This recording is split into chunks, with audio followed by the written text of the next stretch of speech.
Welcome to Mindleapic, your gentle escape into the soft folds of the past. If you're settling in for a quiet night, letting the day's worries melt away like dew under morning light, this is the place for you. Tap that like button if these calm tales bring you peace, subscribe for more unwinding journeys through time, and leave a comment below. What ancient whisper should we explore next to ease you into sleep? Now, breathe deeply. Close your eyes if it feels right, and let us drift slowly into the quiet collapse of Rome. Over the next 2 hours, we'll wander through 500 years of subtle shifts, from the empire's warm midday glow to its gentle fade into evening mists. No rush, no clamor, just the steady rhythm of history, like waves lapping at marble steps. Picture Rome at its height, around the year 117, under the steady gaze of Emperor Trajan. The eternal city sprawls across 7 gentle hills, its forums bustling, softly with toga-draped senators murmuring, laws by the tabularium's cool shade.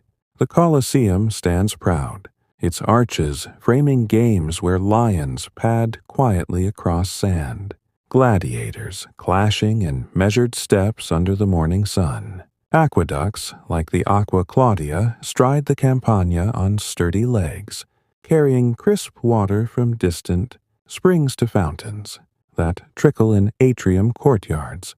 The empire stretches wide, from misty Britannia's Hadrian's Wall, where sentries watch fog-shrouded moors, to the sun-baked sands of Egypt, where Nile barges glide laden with grain that feeds a million mouths. Trade flows like a calm river.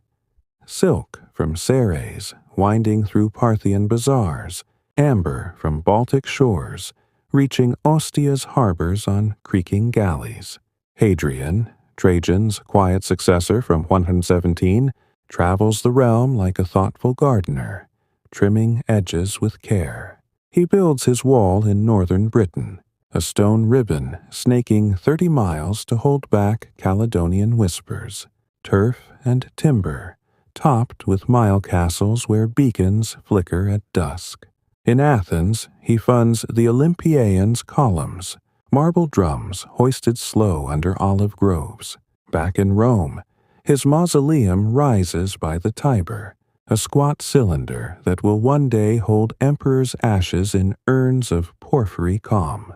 But even in this golden time, faint cracks appear, like hairlines in frescoed walls. The empire's vastness tires its arms. Legions stationed far from home grow roots in foreign soils, their eagle standards planted in Gallic villas or Syrian forts.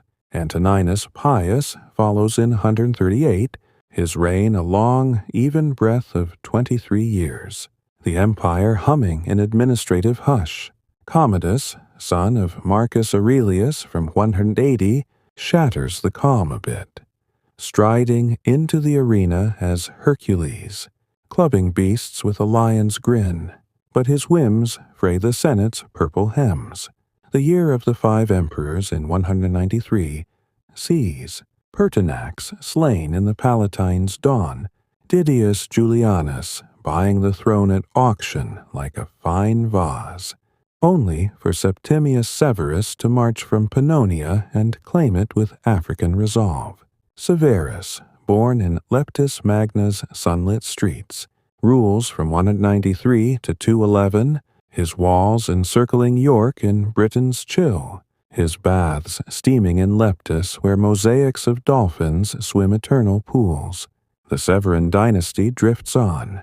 Caracalla in 212 grants, citizenship to all free men, a broad stroke inscribing rights on bronze tablets, easing taxes but swelling the rolls.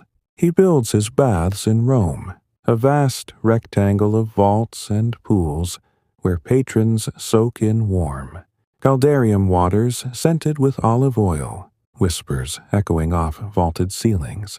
Geta shares the throne briefly, but Caracalla's blade ends that in 211, blood staining the imperial apartments.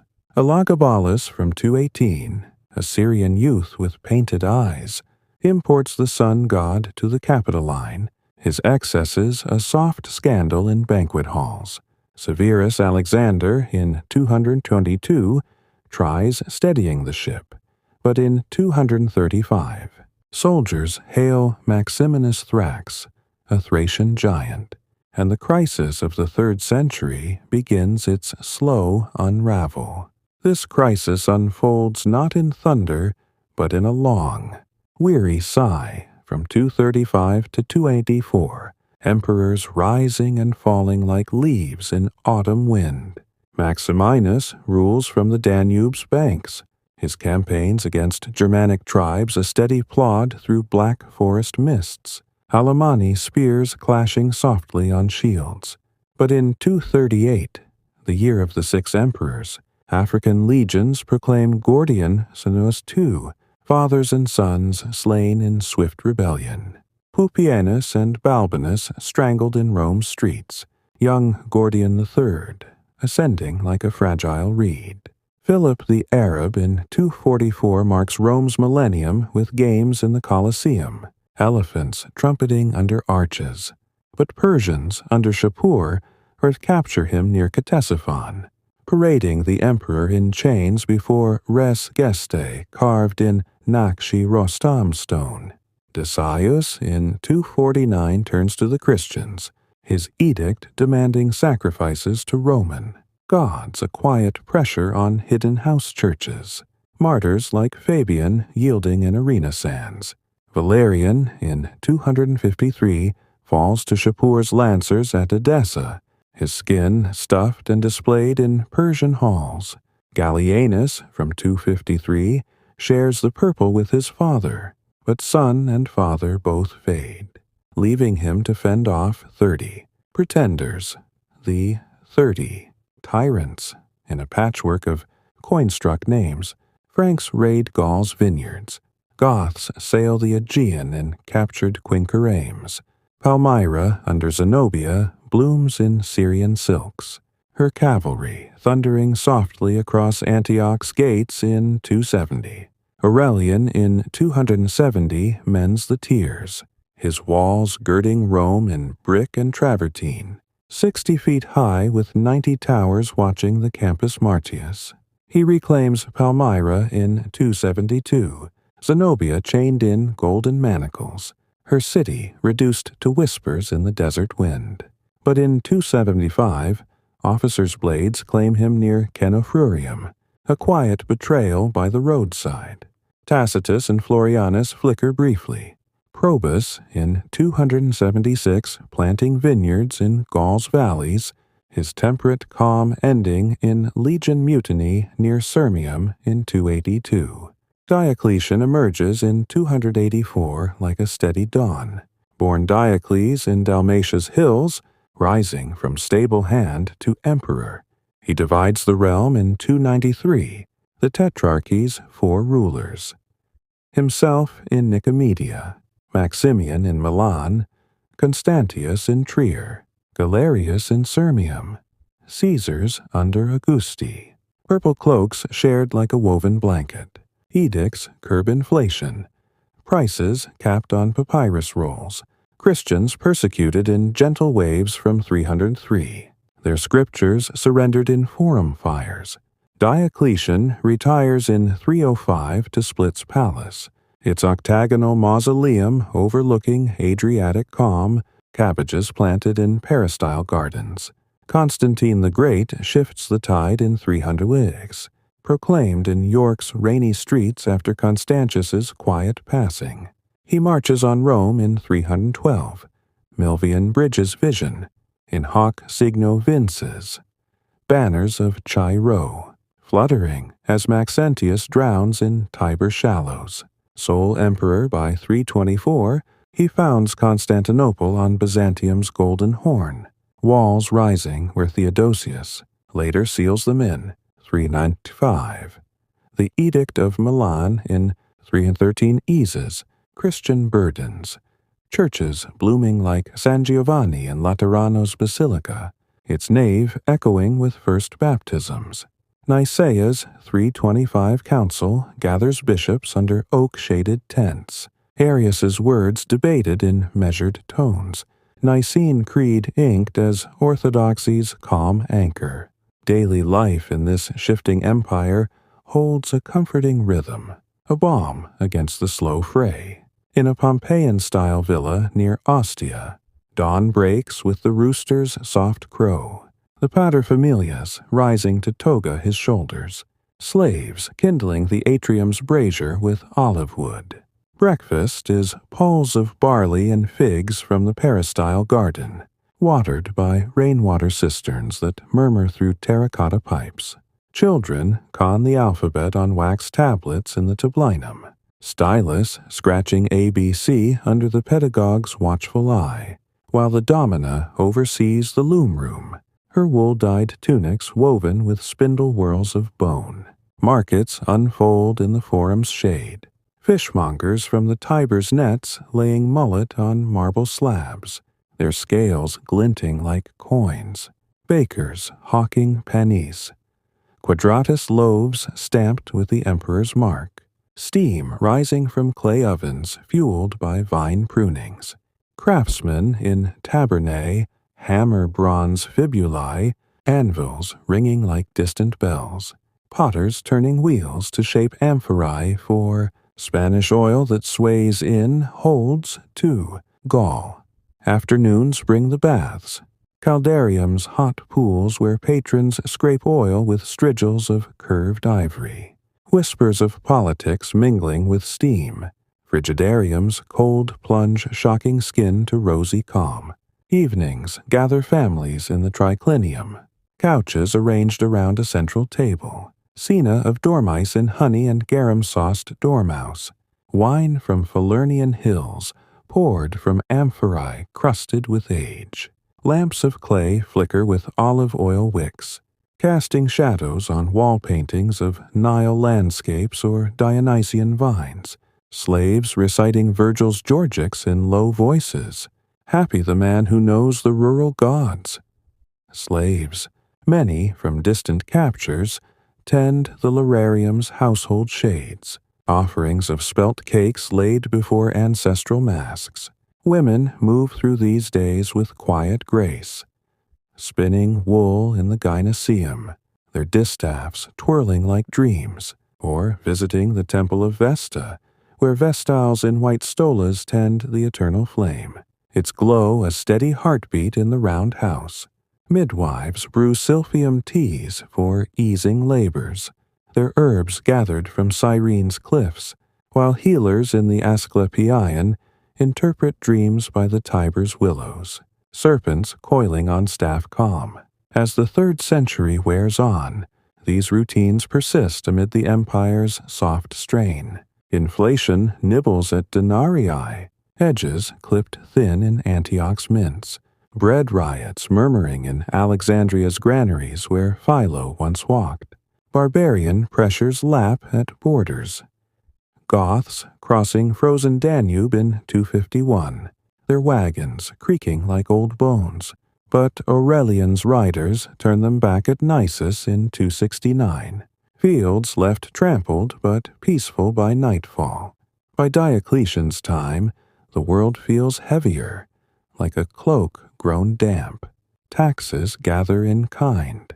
Grain from Egypt's barges, wine from Moselle's slopes, funneled to Annona. Militaris feeding legions now 40 strong. The great persecution ebbs. Churches rising in transept hush. But the Tetrarchy's divisions hint at fractures, east and west, pulling like tides on a shared shore. Constantine's Nicene faith takes root gently. Basilicas, like the Hagia Sophia's precursor in his new city, domes whispering of heaven's vault. He summons the council not in fury, but in pastoral care, bishops arriving by mule train, their creeds debated over figs and cheese in Emperor's Pavilion. This first gentle chapter has carried us from Trajan's broad noon through the 3rd century's lengthening shadows to Constantine's bridging light. We've lingered on villas' hearths, baths' steams, the slow weave of daily peace amid empire's quiet bend. If these whispers have begun to soothe, remember to like, subscribe to Mindleapic, and share your thoughts in the comments. Rest now, or ease into part 2 when the moment feels soft. For tonight, let Rome's sunset warm your dreams as we continue our slow drift through the fading light of Rome. The 4th century unfolds like a long afternoon shadow stretching across the Forum's cracked pavement. The empire, once a sturdy oak, now sways gently in winds from the steppes and seas, its branches dividing east and west in quiet accommodation. We've left Constantine's new dawn behind, his city on the Bosphorus a beacon of Christian calm. Now, let the tales of emperors and migrations settle softly, like dust motes in a sunbeam slanting through basilica windows, carrying you further into evening's embrace. Constantine's sons inherit in 337, a trio carving the realm like a shared loaf. Constantius II to the east, Constans to the west, Constantine II to the north, until brotherly blades settle scores in 340. Constantine falling at Aquileia's gates, his armor cooling in Po Valley mist. Constantius rules alone by 350, his court in Antioch's marble halls whispering Arian debates, while Magnentius usurps in Gaul, his coins struck in Trier's mints bearing the rebel's profile. Constantius marches west in 353. Mursa's fields near, Siscia swallowing 50,000 in the bloodiest day since. Cannae, pretender's head on a pike parading to Sirmium's calm. Julian the Apostate rises in 361, nephew of Constantine. His libraries in Athens stocked with Neoplatonist scrolls, dreaming of pagan revival. Proclaimed in Paris's chill, he drifts east, burning his ships on the Rhine like a quiet vow, then turning on Christianity's gentle flame. In Antioch, he sacrifices to Apollo at Daphne's groves, but a church fire, whispered as his doing, sours the air.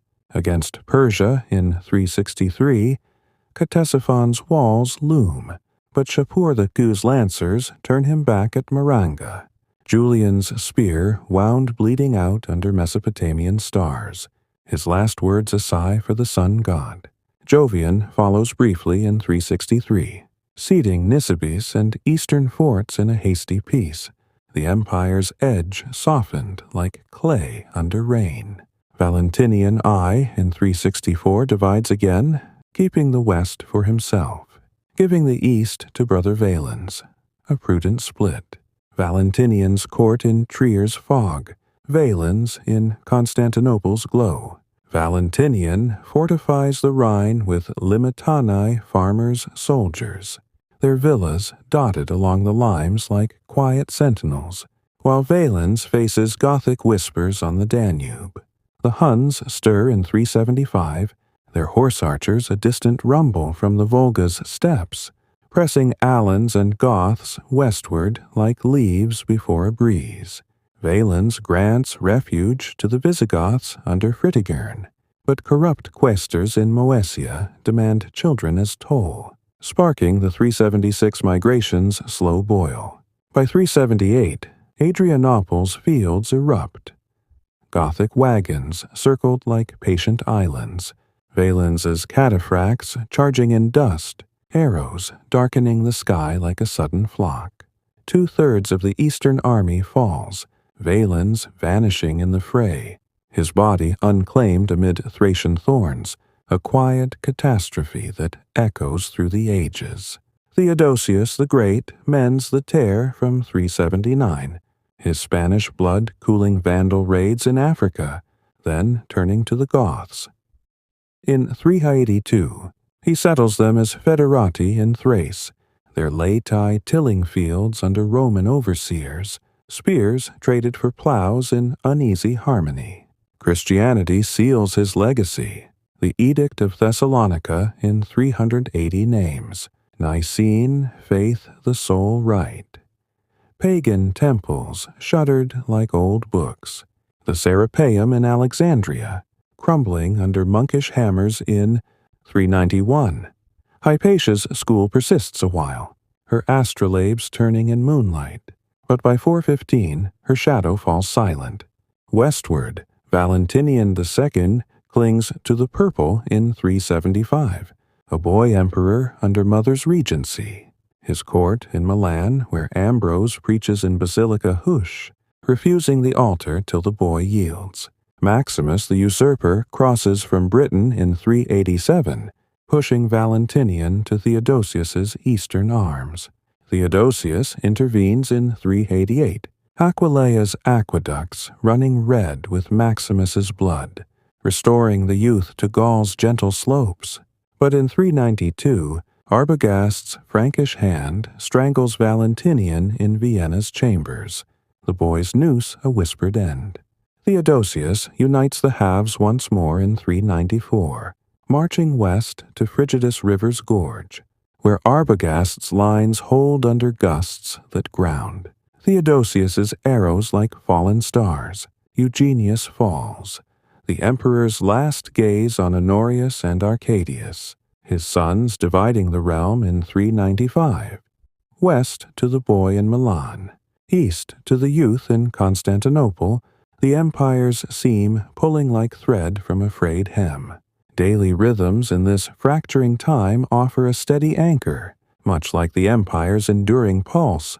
In a Gallic villa near Trier, dawn filters through shutters of latticed wood, the villicus rousing colony to the ergastulum's dim, where chained laborers grind grain in hand-querns, their rhythm a low murmur like distant waves. Breakfast is meridum of cheese and garlic mashed in mortar, herbs from the herbarium's beds, where rue and sage sway in morning dew, shared on trestle tables under the portico's vine. Women tend the spinning room, their drop spindles whirling wool from the fold's sheep, dyed with madder roots boiled in leaden vats for cloaks that drape like evening clouds. Children herd geese to the stream, their giggles faint as bird-song, learning the Lord's Prayer in the house chapel where a silver cross gleams on the altar, incense curling from thurible chains. Markets in the emporium hum softly. From the east, silk merchants from Bactria unfold bolts in the Macellum's shade, their hues of crimson and saffron catching the eye. From Britain, tin ingots stacked like quiet bricks, traded for amphorae of Massilian wine that sloshes in ox-cart holds. Craftsmen in the Cardo Maximus forge fibulae of bronze, hammers tapping steady as heartbeats, while scribes in the tabularium copy edicts on wax diptychs, styluses etching Valentinian's laws in careful Latin curl. Afternoons draw folk to the Thermae, where the tepidarium's benches cradle bodies in conversation's hush. Strigels scraping olive oil from skin warmed by hypocaust floors, steam rising like morning mist. The Palaestra's sands see boys wrestling in grapples soft as play, olive branches crowning victors with laurel calm.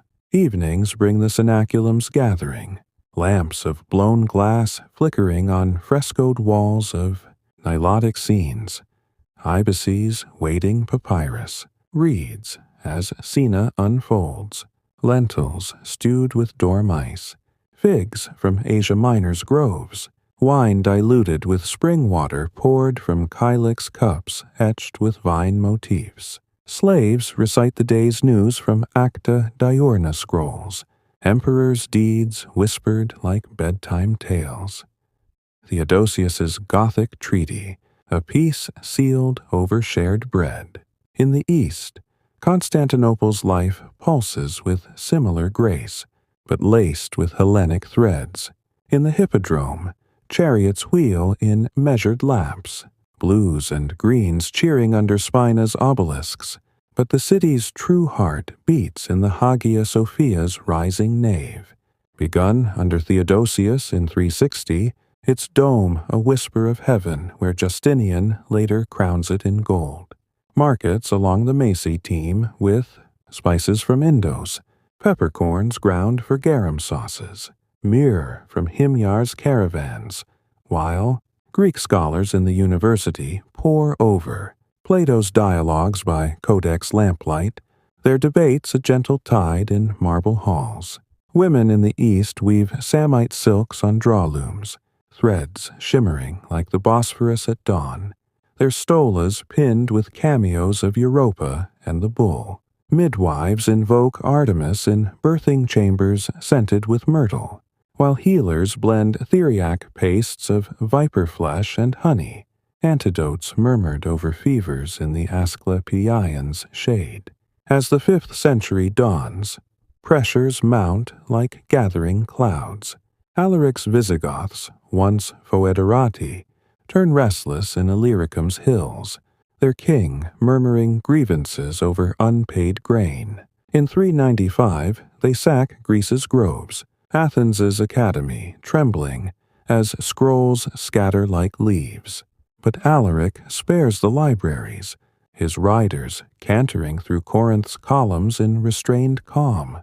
Honorius in Ravenna's marshes, a puppet under Stilicho's Vandal hand, watches the West fray. Stilicho, half Vandal guardian, holds the line in 405 against Radagaisus's horde at Fiesulae, 50,000 barbarians felled in Tuscan heat, their wagons burning soft on the horizon.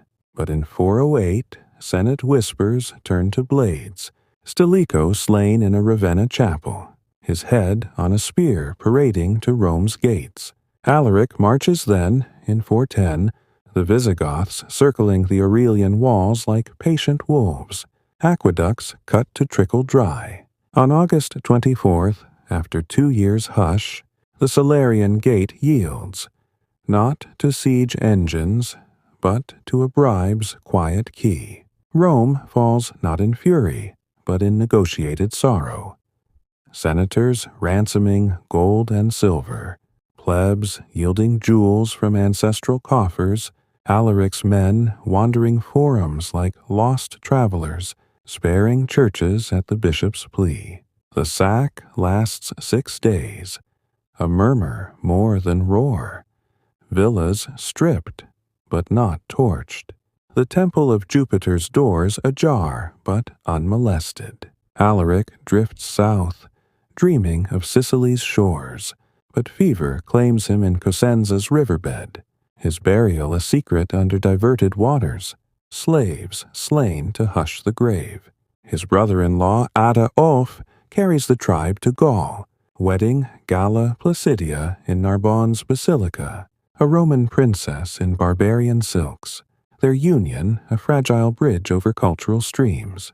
In the east, Arcadius fades in 408, his son, Theodosius II, a boy under Pulcheria's regency, her veil a quiet scepter in the palace. The walls of the city rise higher under Anthemius, 90 feet of stone and moat warding the Theodosian calm. Vandals under Gaiseric cross Gibraltar in 429, their keels slicing Spanish coasts, then drifting to Africa's granaries, Carthage falling in 439 like a key turned soft in a lock. Back west, Honorius dies in 403, his nephew Valentinian III, a child in Ravenna's lagoons, where Boniface's African legions mutiny in 432, Aetius and Boniface clashing at Rimini's sands, the latter's wound a quiet end to old loyalties. Aetius, the last Roman, holds the Magister Militum's staff from 433. His Hunnic federates a double-edged sword on the Catalonian plains. Attila's Huns press in 451, their empire a whisper from the Carpathians. But Aetius allies with Visigoth Thorismund at Chalon. The Mauriac fields a churn of banners and hooves, Attila withdrawing like smoke at dawn. But in 494, Valentinian's jealousy strikes. Aetius slain in the Palatine's hush, computing taxes on ivory abacus. The emperor's sword a betrayer's thrust. Petronius Maximus flickers briefly in 455, but Vandal sails darken Rome's horizon. Geiseric's men disembarking at Ostia's mouth, the city yielding after 14 days' murmur. Empresses led away in chains of silk, treasures melting into Carthaginian holds. By 476, the West's thread snaps soft.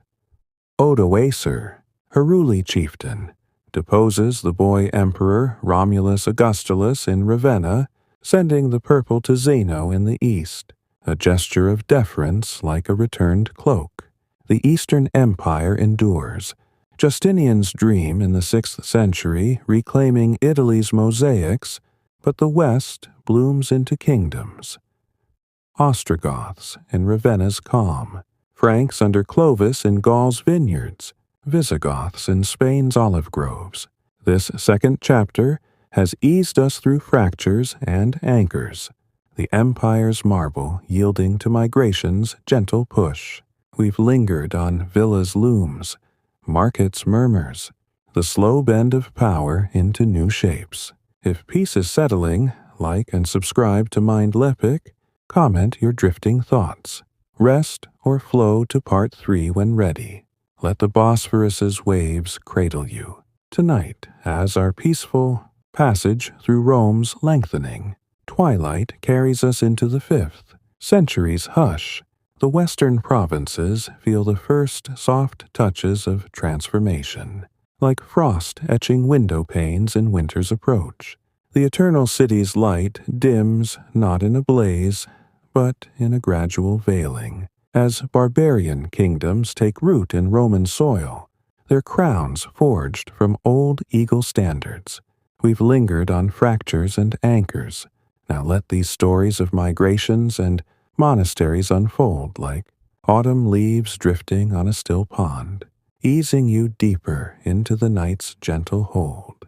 In the West, after Odoacer's quiet deposition in 476, Italy settles into a patchwork calm under Heruli rule, Ravenna's marshes hiding a court, where the conqueror styles himself king of the Romans, not emperor, a deference to Constantinople's distant purple. He restores aqueducts with careful hands, their arches sighing water back to Trajan's markets, and invites senators to his table, togas mingling with fur-trimmed cloaks in banquet hush. Theodoric the Ostrogoth arrives in 493, sent by Zeno as a steady bridle, his Amal blood tracing Gothic kings. At Verona, he slays Odoacer in the palace refectory, sword through the clavicle over a shared meal, then reigns 40 years in Italian peace, his forum in Rome repaired with white marble shipped from Istria's quarries. Theodoric's kingdom blooms like a transplanted vine. Laws blending, Roman codes with Gothic custom. Boethius, in his Ticinum Tower, translating Aristotle's Organon by lamplight. His Consolation of Philosophy penned in chains later, a whisper of wheels turning fortune's blindfold. Cassiodorus tends the king's scriptorium, copying Cicero's speeches on vellum smoothed like cream, while bishops like Ennodius preach in basilicas where mosaics of lambs and vines gleam under candle flames.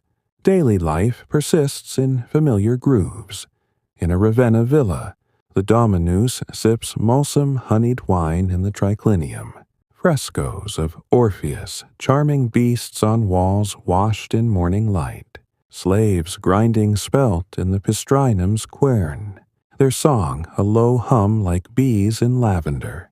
Women oversee the gynoecium, carding wool from Apulian flocks, spindles twirling threads dyed with Tyrian murex for stolas that drape like river mist. Children play with knuckle bones in the peristyle, marbles clicking soft on mosaic floors of fish and vines, while the pedagogue recites Virgil's Aeneid, Arma virumque cano. Voices rising in measured cadence. Markets along the Via Appia unfold with olives from Sabina hills, their oil poured from amphorae, stamped with Theodoric's monogram.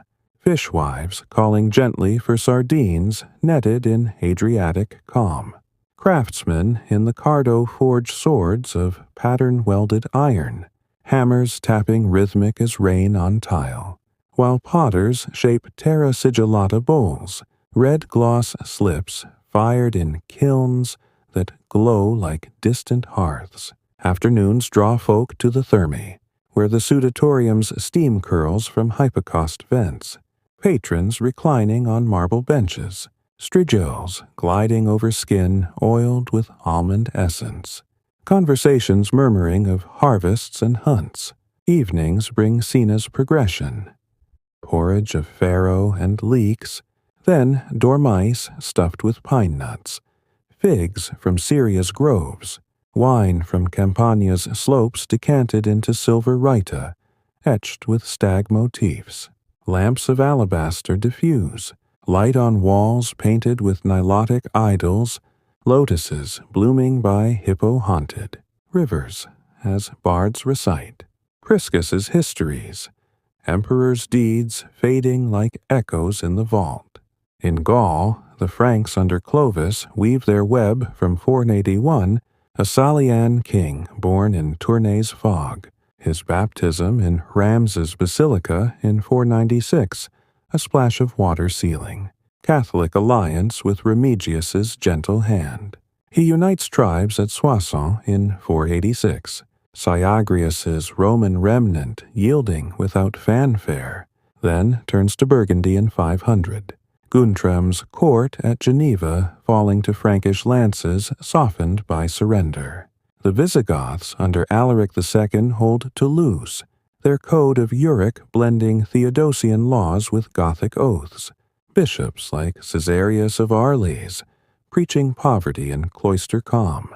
His rule guiding monks in reed-thatched cells by the Rhone's willows.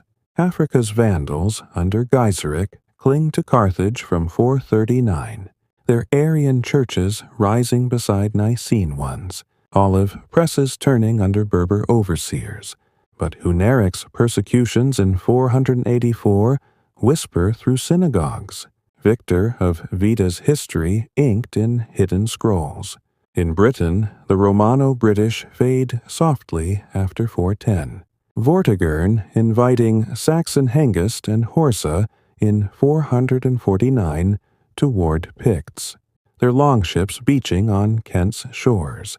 But by 473, Ambrosius Aurelianus rallies at Baden Hill, Arthur's legend murmuring in misty vales, though history holds only whispers of his calm. The East veils itself in resilience. Theodosius II's reign from 408, a long regency under Pulcheria's chaste scepter, her Theotokos icons blessing the palace, where codices of the Septuagint pile in scriptoria, scribes as quills scratching Greek uncials under arched lamps. The university thrives, chairs of rhetoric and philosophy drawing youths from Athens's remnants. Hypatia's echo in Neoplatonic debates that turn like slow mills. In 451, the Council of Chalcedon gathers in Nicaea's shadow, bishops affirming Christ's two natures in monothelite calm, but monophysites murmur in Egyptian Copts, their monasteries like Wadi Natrin's cells, a hush of palm frond roofs. Marcian's brief rule in 450 follows Theodosius's quiet passing, his alliance with Attila's Hunnic court sealed by daughter Pulcheria's hand. But the Pope's envoy Leo turns the scourge at the Catalonian plains echo. The West bears the brunt. Leo's tome, read in Chalcedon's nave, anchors orthodoxy like a steady keel. The bishop's white beard nodding over parchment seals, Anastasius I from 491, a Cappadocian money changer turned emperor, balances the treasury with coin reforms. Solidi struck pure in Constantinople's mints, their crosses stamped like prayers. He fends off Isaurian hillfolk in 492's mountains, their strongholds crumbling under siege's patient creep, while Monophysite sympathies stir in Syrian Miaphysite whispers. Severus of Antioch, preaching unity in one nature from 512's patriarchal throne. Daily life in the East mirrors the West's grace, but with Byzantine sheen. In a Constantinopolitan insula, dawn wakes to the Macy's carters creaking with grain from Thrace's plains, the oikonomos tallying rents on wax tablets in the courtyard's shade. Breakfast is bulgur porridge with honey from Hymettus bees, shared on low tables under mulberry boughs where silkworms munch leaves in quiet industry. Women in the gynaikon weave tabby linens on vertical looms, threads dyed with indigo from Persian traders, their tunics pinned with fibulae of gold-set garnets. Children con the elements of Euclid in the Paideia, abacuses clicking beads for sums under the grammarian's rod, while apprentices in the zeugma learn to haft spearheads, forges belching soft smoke over the Golden Horn. Markets, in the Forum of Constantine, overflow with spices from Axum, cinnamon sticks, ground for hippocras, ivory tusks carved into reliquaries. Fishmongers hawking tuna from Black Sea nets, their gills silver in the basin's splash. Afternoons summon the hammam, where the tepidarium's domes echo with splashes. Attendants pouring rosewater from ewers of chased silver, steam veiling mosaics of fish-tailed nymphs. The palaestra sees youths hurling discus in arcs like lazy moons, laurels woven for the swiftest in olive calm. Evenings fill the andron with symposium's hush, couches of ebony and ivory, arranged around a crater of Attic wine laced with absinthe.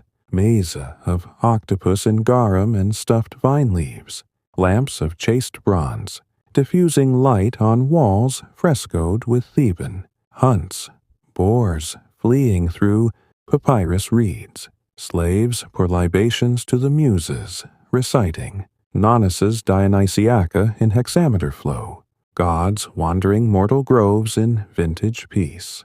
As the 6th century stirs, Justinian's ambition pulls the veil aside, his 527 accession a bridge from Anastasius's coffers.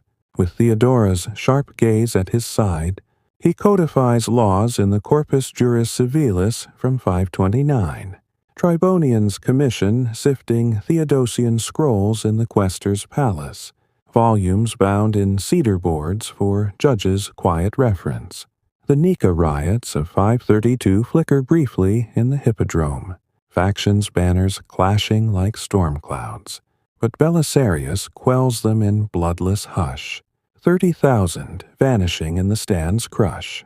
Belisarius sails west in 533, his fleet gliding to Carthage under crescent sails, Vandals scattered at Trichomarum's fields, Gelimer surrendering his purple in a mountain cave, tears tracing his cheeks as the general offers gentle hand. Italy follows in 535, Ostrogoths under Witigis holding Rome's walls, but Belisarius enters the gates in December, aqueducts reopening to fountains trickle. Totila rallies in 540, sacking Naples's harbors, but the general reclaims it with scaling ladders raised in moonlight hush. Ravenna falls in 540, Theodahad's line ending in whispers, though Justinian's grip loosens as plague drifts from Egypt in 541. The plague of Justinian sweeps like a soft fog, buboes swelling in Constantinople's alleys, bodies carted on wagons that creak through forum shadows, half the city falling silent by 542. The emperor pales in his bedchamber, dreams of reconquest dimming like tapers in wind. Belisarius returns east, his triumph a subdued parade of vandal spoils, golden tables borne on camels through the Macy. But Narses weaves the final threads in 552 at Mons Lactarius, Gothic remnants yielding in volcanic mists, Italy's boot reclasped in imperial calm. Hagia Sophia rises anew from 532, Anthemius and Isidore's dome, a golden vault over the altar, mosaics of seraphim gazing eternal, the Justinianic cross gleaming in pendentive's hush. In the west, the Ostrogothic kingdom revives briefly under Totila, but Narcissus' eunuch calm scatters them. The Pope's appeals to the east, a parchment bridge over Lombard, drifts. This third serene chapter has wandered western whispers and eastern veils. Kingdoms rooting in Roman earth, plagues veiling reconquest's glow. We've rested on villas' vines, markets' murmurs, the empire's slow handoff to new stewards. If tranquility deepens, like and subscribe to Mindleapic, comment your night's drift. Pause here in peace, or glide to part 4 when slumber calls softly. Let Ravenna's mosaics light your dreams. As our serene wander through, Rome's twilight deepens. The 6th century's reconquests yield to the 7th's gathering dusk, where the Eastern Empire clings like a lantern in fog, its light flickering against rising sands from the south. Justinian's grand weave frays under Lombard threads in Italy, while Persia and then Islam stir like distant waves. Let these vignettes of endurance and eclipse settle softly, like embers cooling in a hearth, guiding you further into the night's tranquil veil. Justinian fades in 565, his body laid in the Church of the Holy Apostles beside Theodora's sarcophagus, porphyry lids sealing their joint hush.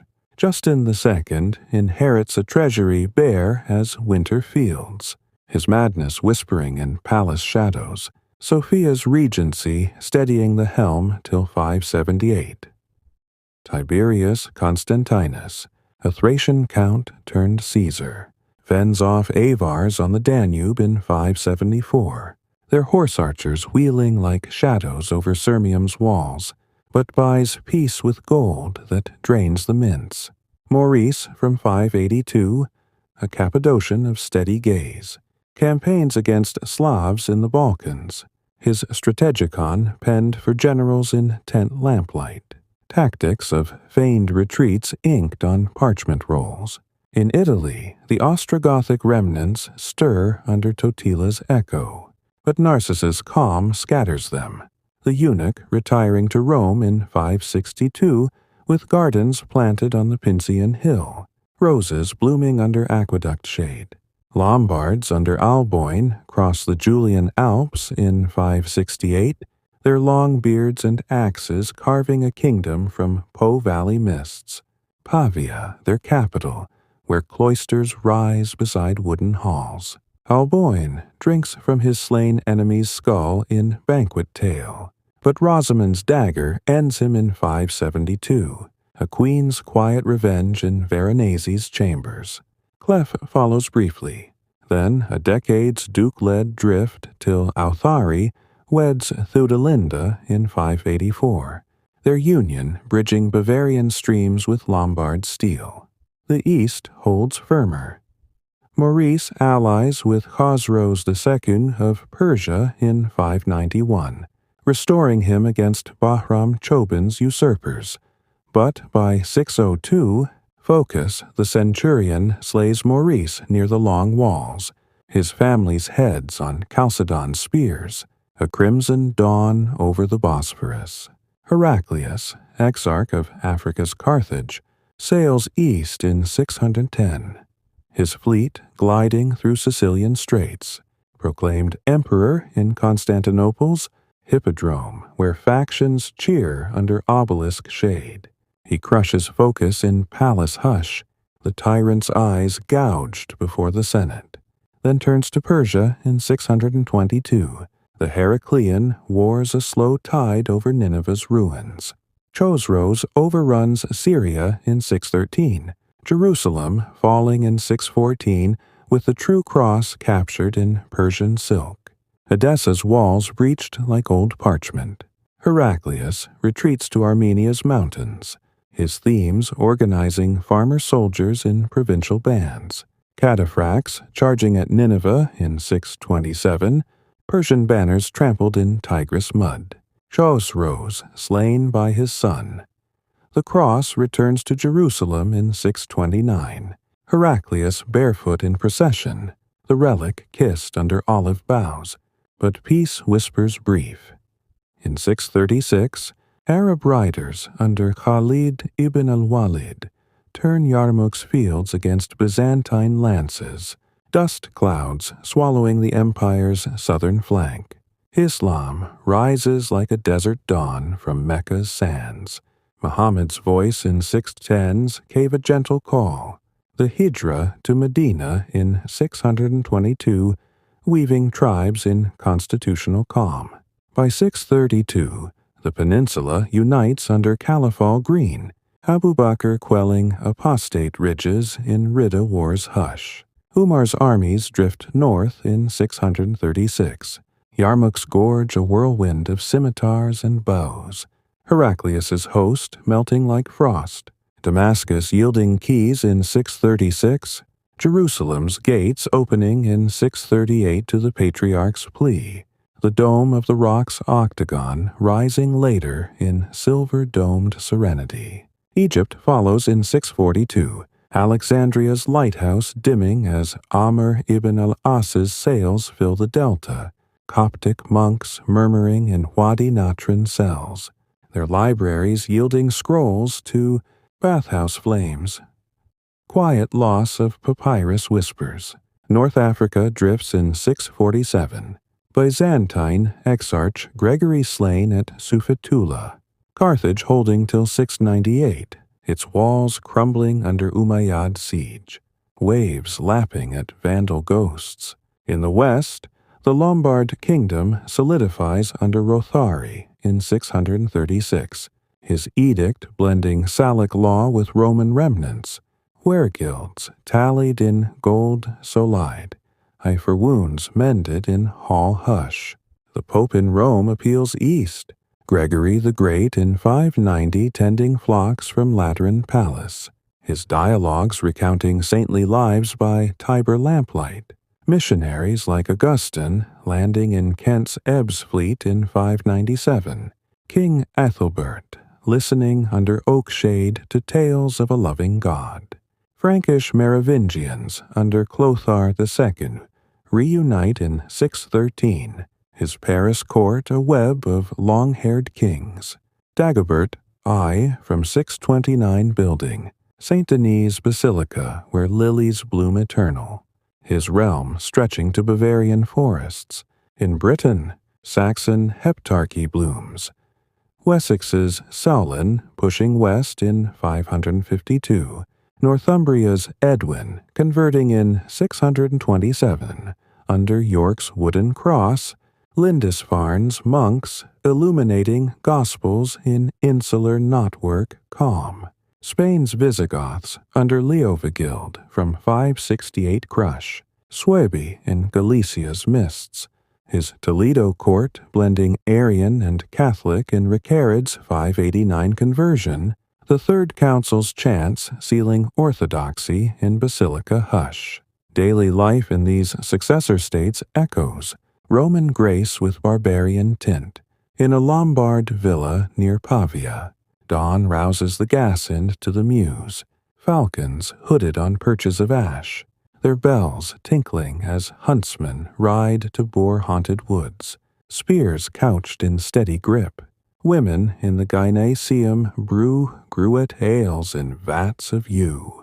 Herbs of yarrow and bog myrtle bubbling soft, their kirtles hemmed with Lombard brooches of garnet cloisonné. Children herd swine to the mast woods, acorns crunching under trotters, learning runes scratched on bone tallies under the Thane's eye.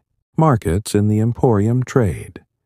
Frankish beeswax for Byzantine silks, their folds shimmering like captured sun. Salt from Venetian lagoons bartered for amber beads from Baltic shores. Craftsmen in the Borg forge sea axes of layered steel, edges honed on whetstones wet with urine's tang, while weavers on warp-weighted looms twist wool into cloaks dyed with woad's gentle blue. Afternoons call to the sweat house, steam rising from heated stones in turf huts, bodies bared to birch whisks that slap skin to rosy calm. Tales of Sigurd's hoard murmured over wooden cups of mead. Evenings gather in the mead hall, benches of oak hewn from sacred groves, cena of boar roasted whole on hazel spits, apples from orchard boughs, ale poured from stoups etched with interlaced beasts. Skalds recite Beowulf's kinslayings in alliterative hush. Whet, we Gardena. Voices rising like smoke from the central hearth, where king and comitatus share the high seat's warmth. In the east, Heraclius's themes endure. The Opsicion's farms feeding Tagmata horsemen, their cataphracts drilling in Cappadocian dust, lances couched against Arab forays. Constans II, in 641, sails west to Sicily's groves, dreaming reconquest. But a bathhouse blade in Syracuse ends him in 668, his son, Constantine IV, facing Slavs in the Balkans' river vales. The 686th Council's ecumenical hush in Trullo's halls affirms icons against monothelite whispers, beards shaven in imperial decree, a quiet shave of tradition. Justinian II, Reinot Matos after 695's deposition, returns in 705 with Bulgar Kagan's aid, noses regrown in clay prosthetics, his reign a murmur of vengeance till 711's blinding in the Hippodrome. In the west, Pepin of Herstal's mayoral calm in 687 binds Austrasia and Neustria. His grandsire, Charles Martel, halting Arabs at Tours in 732, hammers falling on anvil shields in Loire's autumn fog, a steady wall against the crescent's drift. Daily rhythms in Byzantine, calm hold monastic grace. In Estudio's scriptorium, monks rise for matins in woolen habits, their tonsures gleaming under oil lamps, copying Chrysostom's homilies on calfskin choirs, quills dipping in oak gall ink that scratches soft as breath. Breakfast is barley coliva, sweetened with honey from Thracian hives, shared in refectory silence broken only by lections from Ezekiel's wheels. Women in the convent of Gastria spin linen for altar cloths, needles piercing weave with prayers to the Theotokos, their cells echoing with akathist hymns at Vespers fall. Markets along the Mersey overflow with Arab dates and Nubian ivory, their scents mingling with incense from Hagia Sophia's processions, where deacons swing censers in rhythmic sway, smoke curling like souls ascending. Craftsmen in the Zeuxippos forge icons of gold leaf on linden panels, hammers tapping halos in patient gold, while potters shape amphorae for oil from olives pressed in Galata's groves. Afternoons draw to the hammam, where the Laconicum's heat bakes bread-scented steam, attendants pouring attar of roses over marble slabs, mosaics of peacocks gazing eternal. Evenings fill the trapeza with fish from the Bosphorus, salted in brine vats, wine from Chios slopes decanted into glass phials etched with crosses, lamps diffusing light on walls frescoed with Sinai, theophanies, Moses veiled before the burning bush. By the 8th century, the quiet collapse solidifies. Leo III's 717 Arab siege lifts with Greek fire's liquid flame licking. Umayyad sails in the Golden Horn. The theme systems farms sustaining walls that hold like patient stone. In the west, Charlemagne's 800 coronation in Rome's St. Peter's revives the purple in Frankish. Hans, his Aachen palace a hearth of Carolingian calm. Alcuin's school copying Bede's histories in minuscule script. This fourth tranquil tale has traced eastern lights amid western wanes. Califal sands lapping Byzantine shores. Kingdoms rooting in successor hush. We've rested on halls' hearths, markets' scents, the empire's veil thinning to dawn's promise. If serenity blooms, like and subscribe to Mindleapic. Comment your whispered reflections. Linger in this piece, or meander to part 5 when the stars align softly. Let the Bosphorus's lanterns guide your slumbers, our languid exploration of Rome's quiet. Unraveling flows onward. The 8th century's sands shift under eastern domes while Frankish halls warm with new imperial glow. The Byzantine light holds steady against Califal crescents, themes and tagmata weaving defense in Anatolian passes, as the West rebirths the purple in Aachen's hearths. Let these narratives of resilience and revival drift over you like evening incense, carrying the mind to deeper repose in history's soft cradle. In the East, Leo III, the Isaurian from 717, grips the throne amid Arab siege's hush, his Syrian birth a bridge to frontier calm. The Umayyad fleet burns in the Golden Horn, naphtha flames licking timbers like whispered judgments. Maslama's host withdrawing to Damascus's minarets. Leo's Ecloga from 741 blends Justinianic codes with Christian equity, laws inscribed on purple vellum for judges in theme capitals. Adultery's stones falling soft on adulterers' pleas. Iconoclasm stirs in 730, his edict shattering images in Hagia Sophia's niches. Whitewash veiling Christ Pantocrator's gaze. Riots murmuring in Blachernae's streets till the army's oath binds the fracture. Constantine V from 741, Copernicus in slander, crushes Bulgar whispers at Anchialus in 763, his fleet gliding Black Sea waves under iconless banners. He marries his own iconodule kin in reluctant peace, but the 787 Second Councils, Nicaean halls restore icons under Irene's regency, the empress's veil a quiet, scepter as patriarchs affirm the seventh ecumenical hush. Nicephorus I in 802 tallies taxes in solidi reforms, his campaigns against Harun al-Rashid's Abbasid riders turning Taurus passes in 806. But a Bulgar ambush at Pliska in 811 claims his head, strung on a lance like a fallen banner. Michael Y. Rangabi flickers briefly. Leo V, the Armenian, restoring iconoclasm in 813, his Synod of Hieria condemning images as idols. Thessalonica's Jews forced to baptism in waves of coerced calm. In 1820, Michael the Amorian slays Leo in chapel vespers, his reign a murmur of Bulgar truces bought with gold that empties the treasuries. The Amorian house drifts. Theophilus in 829 fends off. Theophilos's Arab forays at Dazimon in 838, his palace a haven of Greek fire recipes inked in secret scrolls. In the west, the Lombard. Kingdom wanes under Aistulf's 749 raids on Ravenna's exarchate, his crown pressing papal pleas till Pepin the Short answers Gregory. Three's call in 754, anointing oil dripping on the mayor's brow in Saint Denis's nave. The donation of Pepin, granting central Italy's fields to Peter's keys.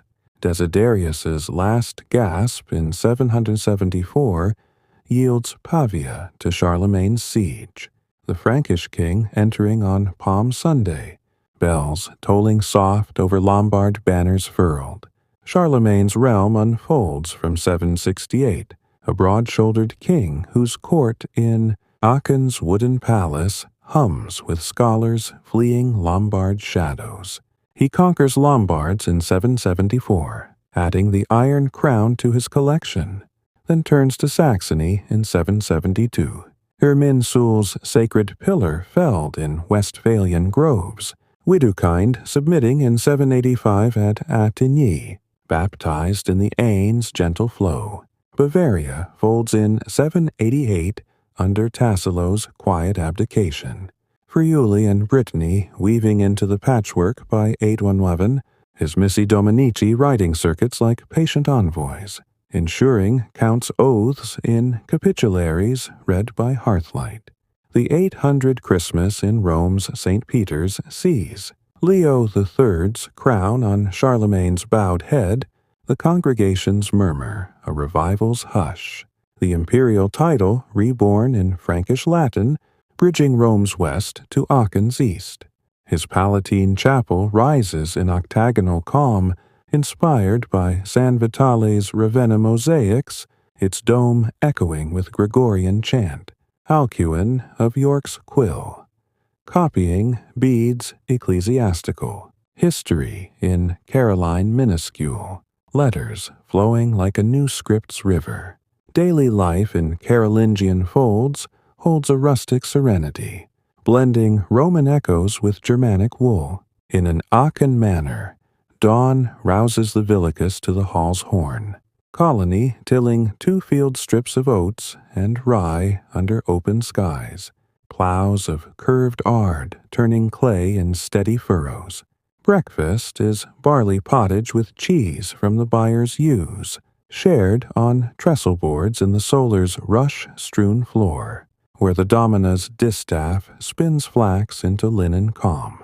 Women oversee the weaving shed, looms, clacking shuttles dyed with welds yellow for tunics that drape like morning mist, their kirtles hemmed with bone pins carved in runic grace.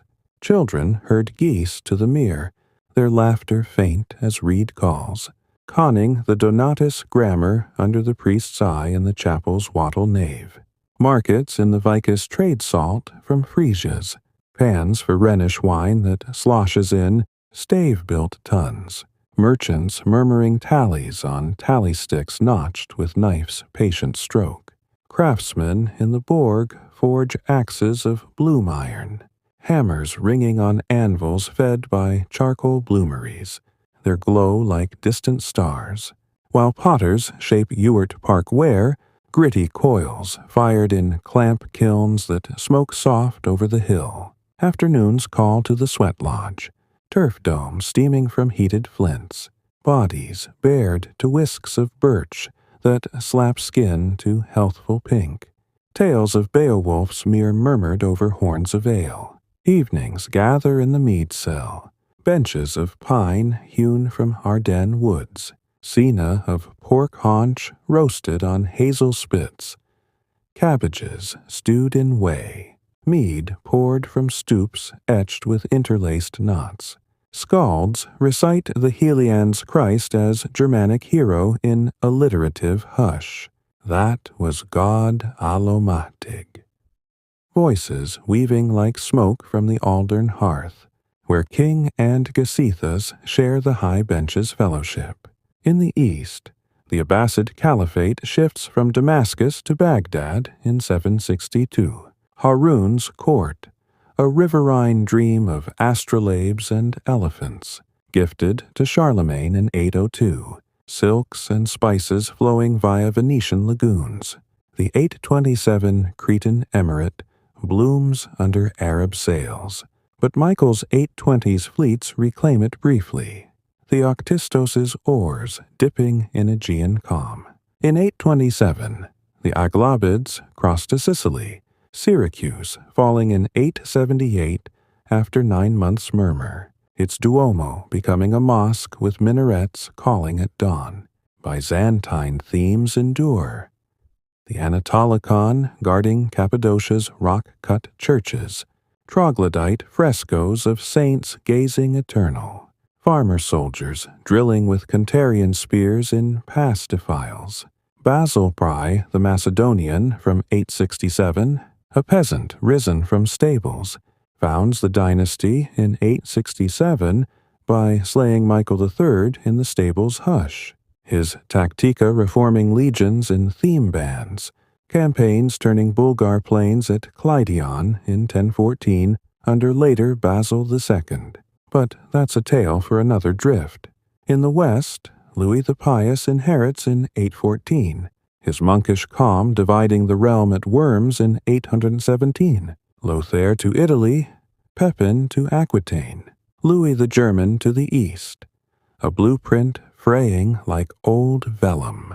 Rebellions simmer in 830, sons rising against the father in Soissons' nave, but restored, he battles on till death in 840.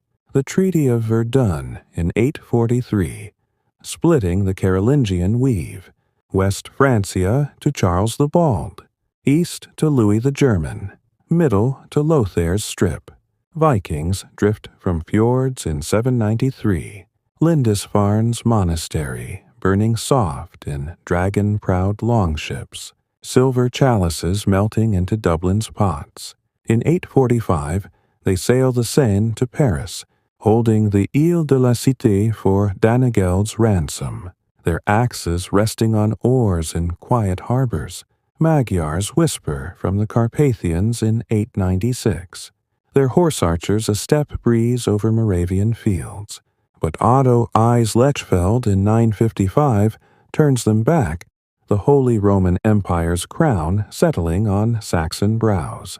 Daily rhythms in these dawning realms offer enduring comfort, a thread through collapse's hush. In a Constantinopolitan domus, dawn filters through alabaster panes, the oikonomos tallying rents on abatzi beads in the andron's mosaic hush. Breakfast is semi-dayless wheat porridge with figs from the imperial orchards, shared on low brass tables under pomegranate boughs, heavy with fruit.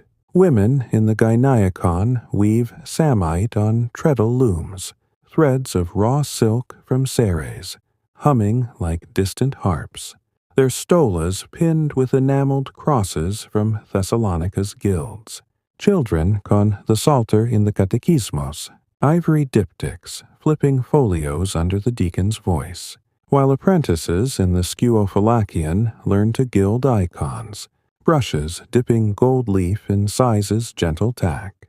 Markets in the Forum of Theodosius brim with Nubian ostrich plumes and Khazar furs, their pelts soft as whispers.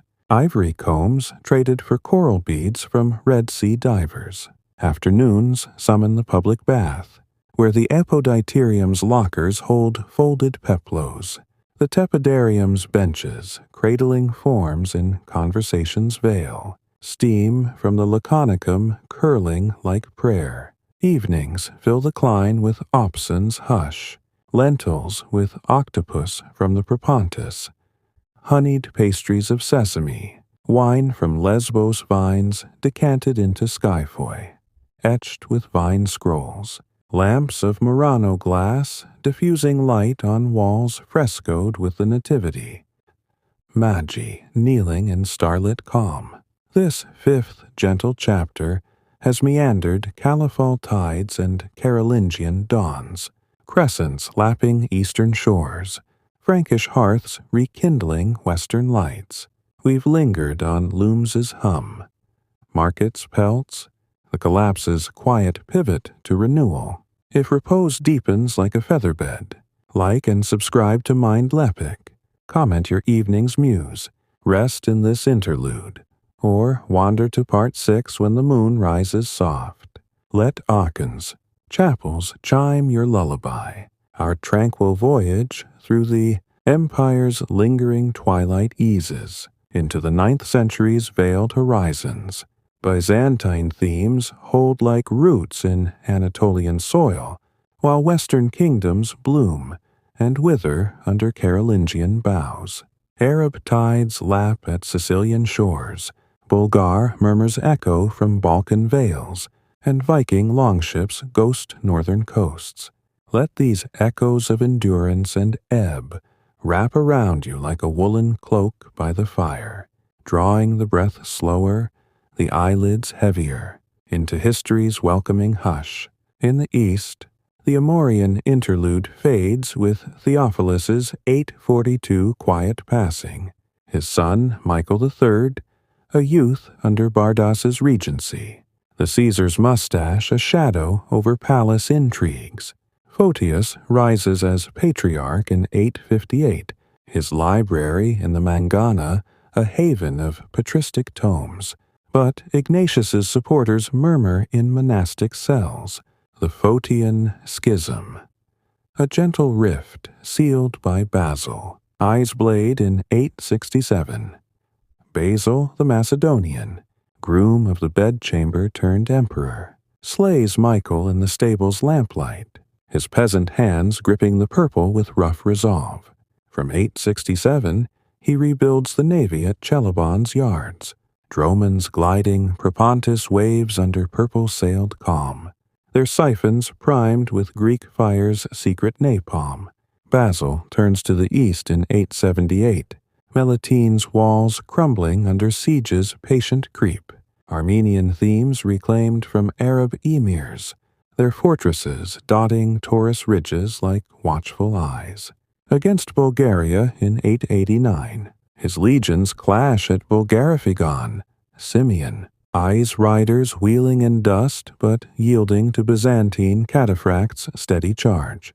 Leo VI the Wise succeeds in 886, his court in the Chrysotriklinos, a mosaic of jurists compiling the basilica from Justinian's codes, 60 books bound in ivory for judges' quiet reference.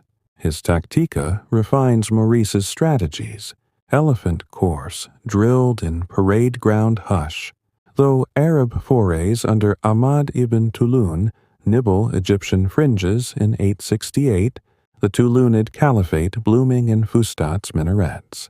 Constantine VII, Porphyrogenitus from 913, born in the Purple Chamber, pens the De Administrando Imperio in 950, advice to his son Romanos II on Slavic envoys and Pecheneg horsemen, maps inked on vellum showing Volga bends.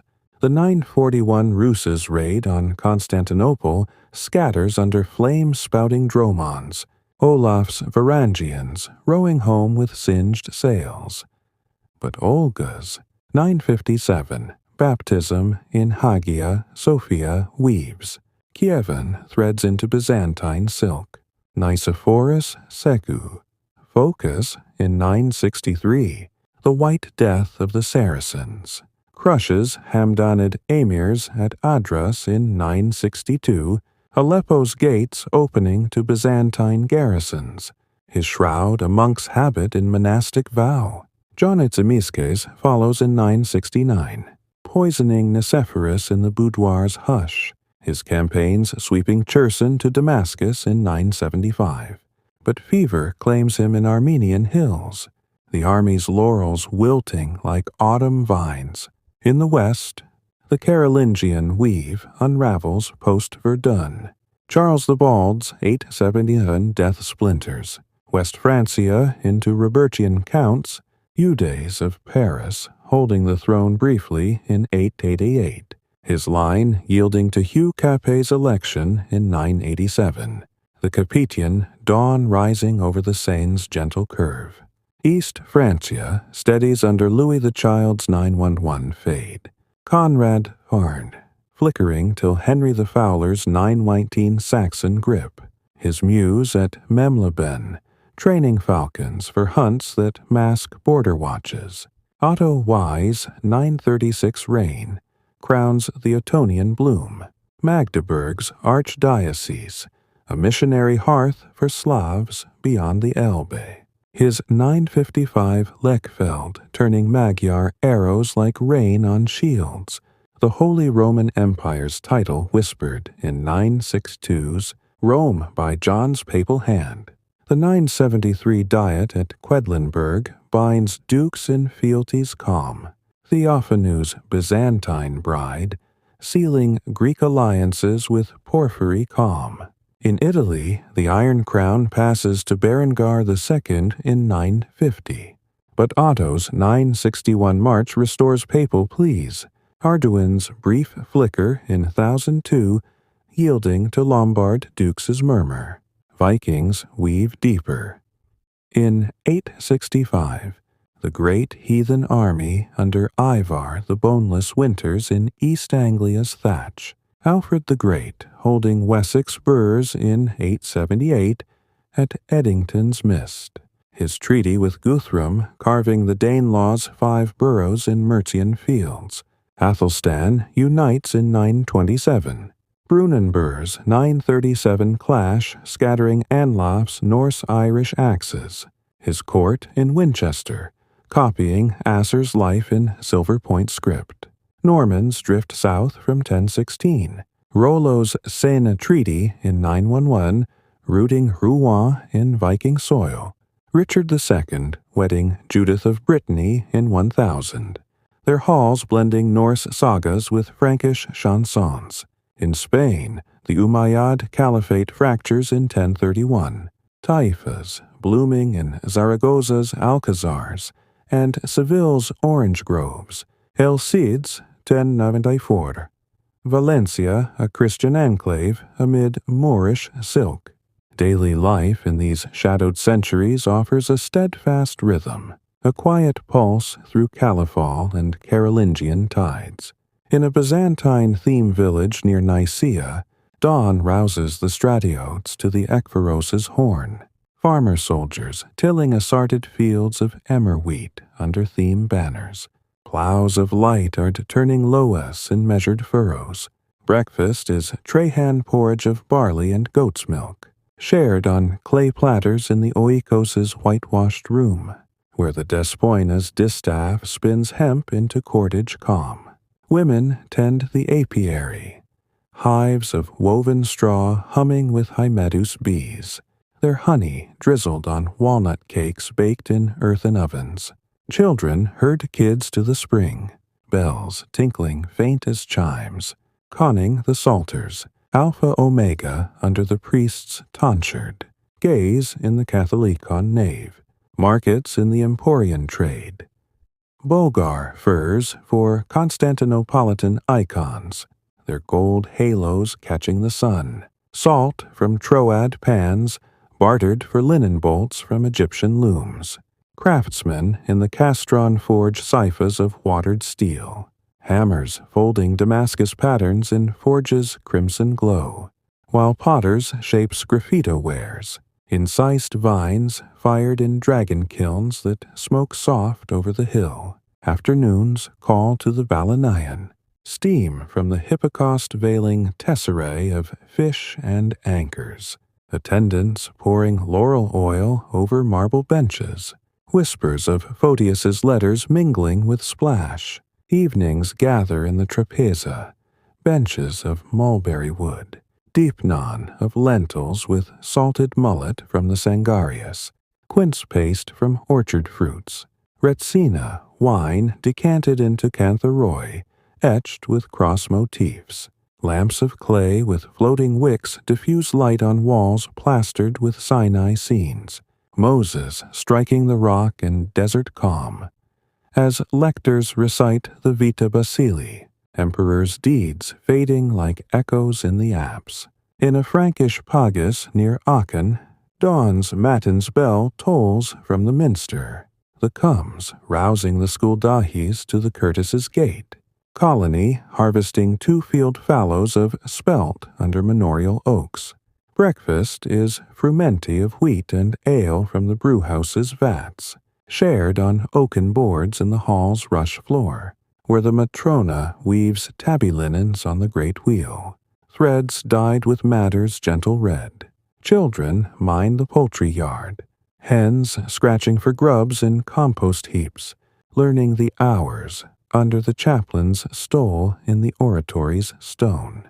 Markets in the forum vend Rhenish glass for Saxon amber, beads strung like prayer ropes, iron from Salian blooms traded for wool fleeces from Kentish downs, craftsmen in the oppidum hammer stirrups of wrought iron, anvils singing under bellows' breath, while turners shape yew-bowls on pole lathes that spin in foot's patient tread. Afternoons summon the sauna, turf hut steaming from river stones, bodies toweled in linen, whisked with nettle that stings to healthful glow.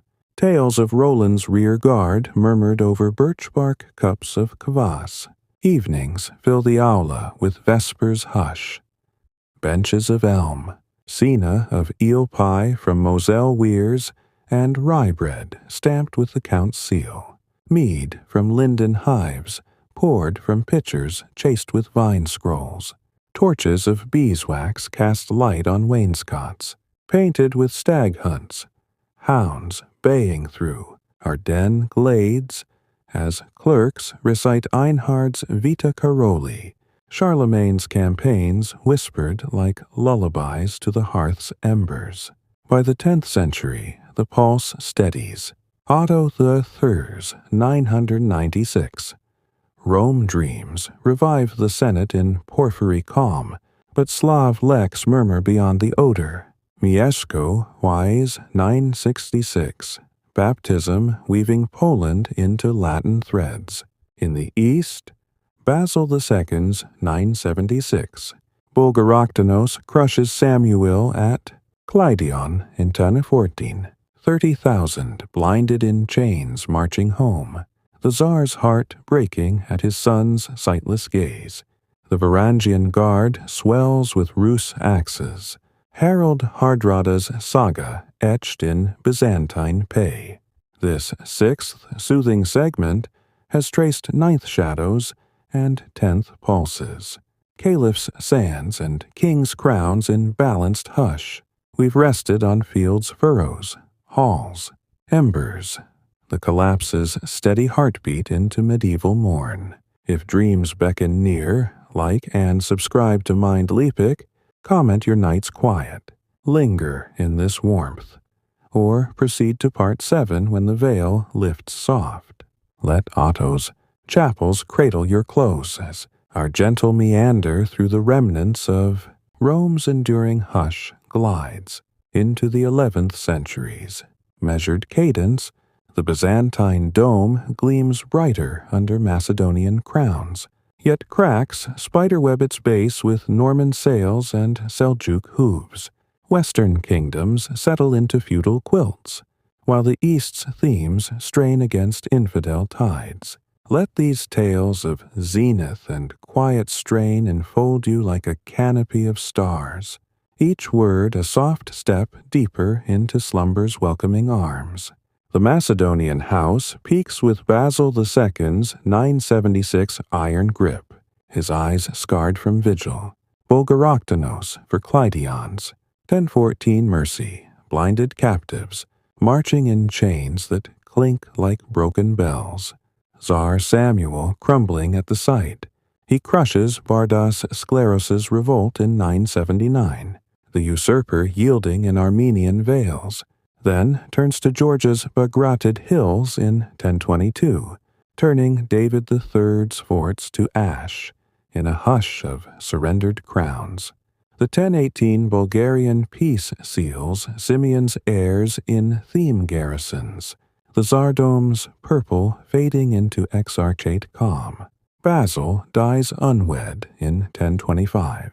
His porphyry sarcophagus in the Pantocrator's crypt a silent vault. The empire's sinews taut but airless. Constantine VIII flickers briefly. His daughters Zoe and Theodora puppets in the purple chamber.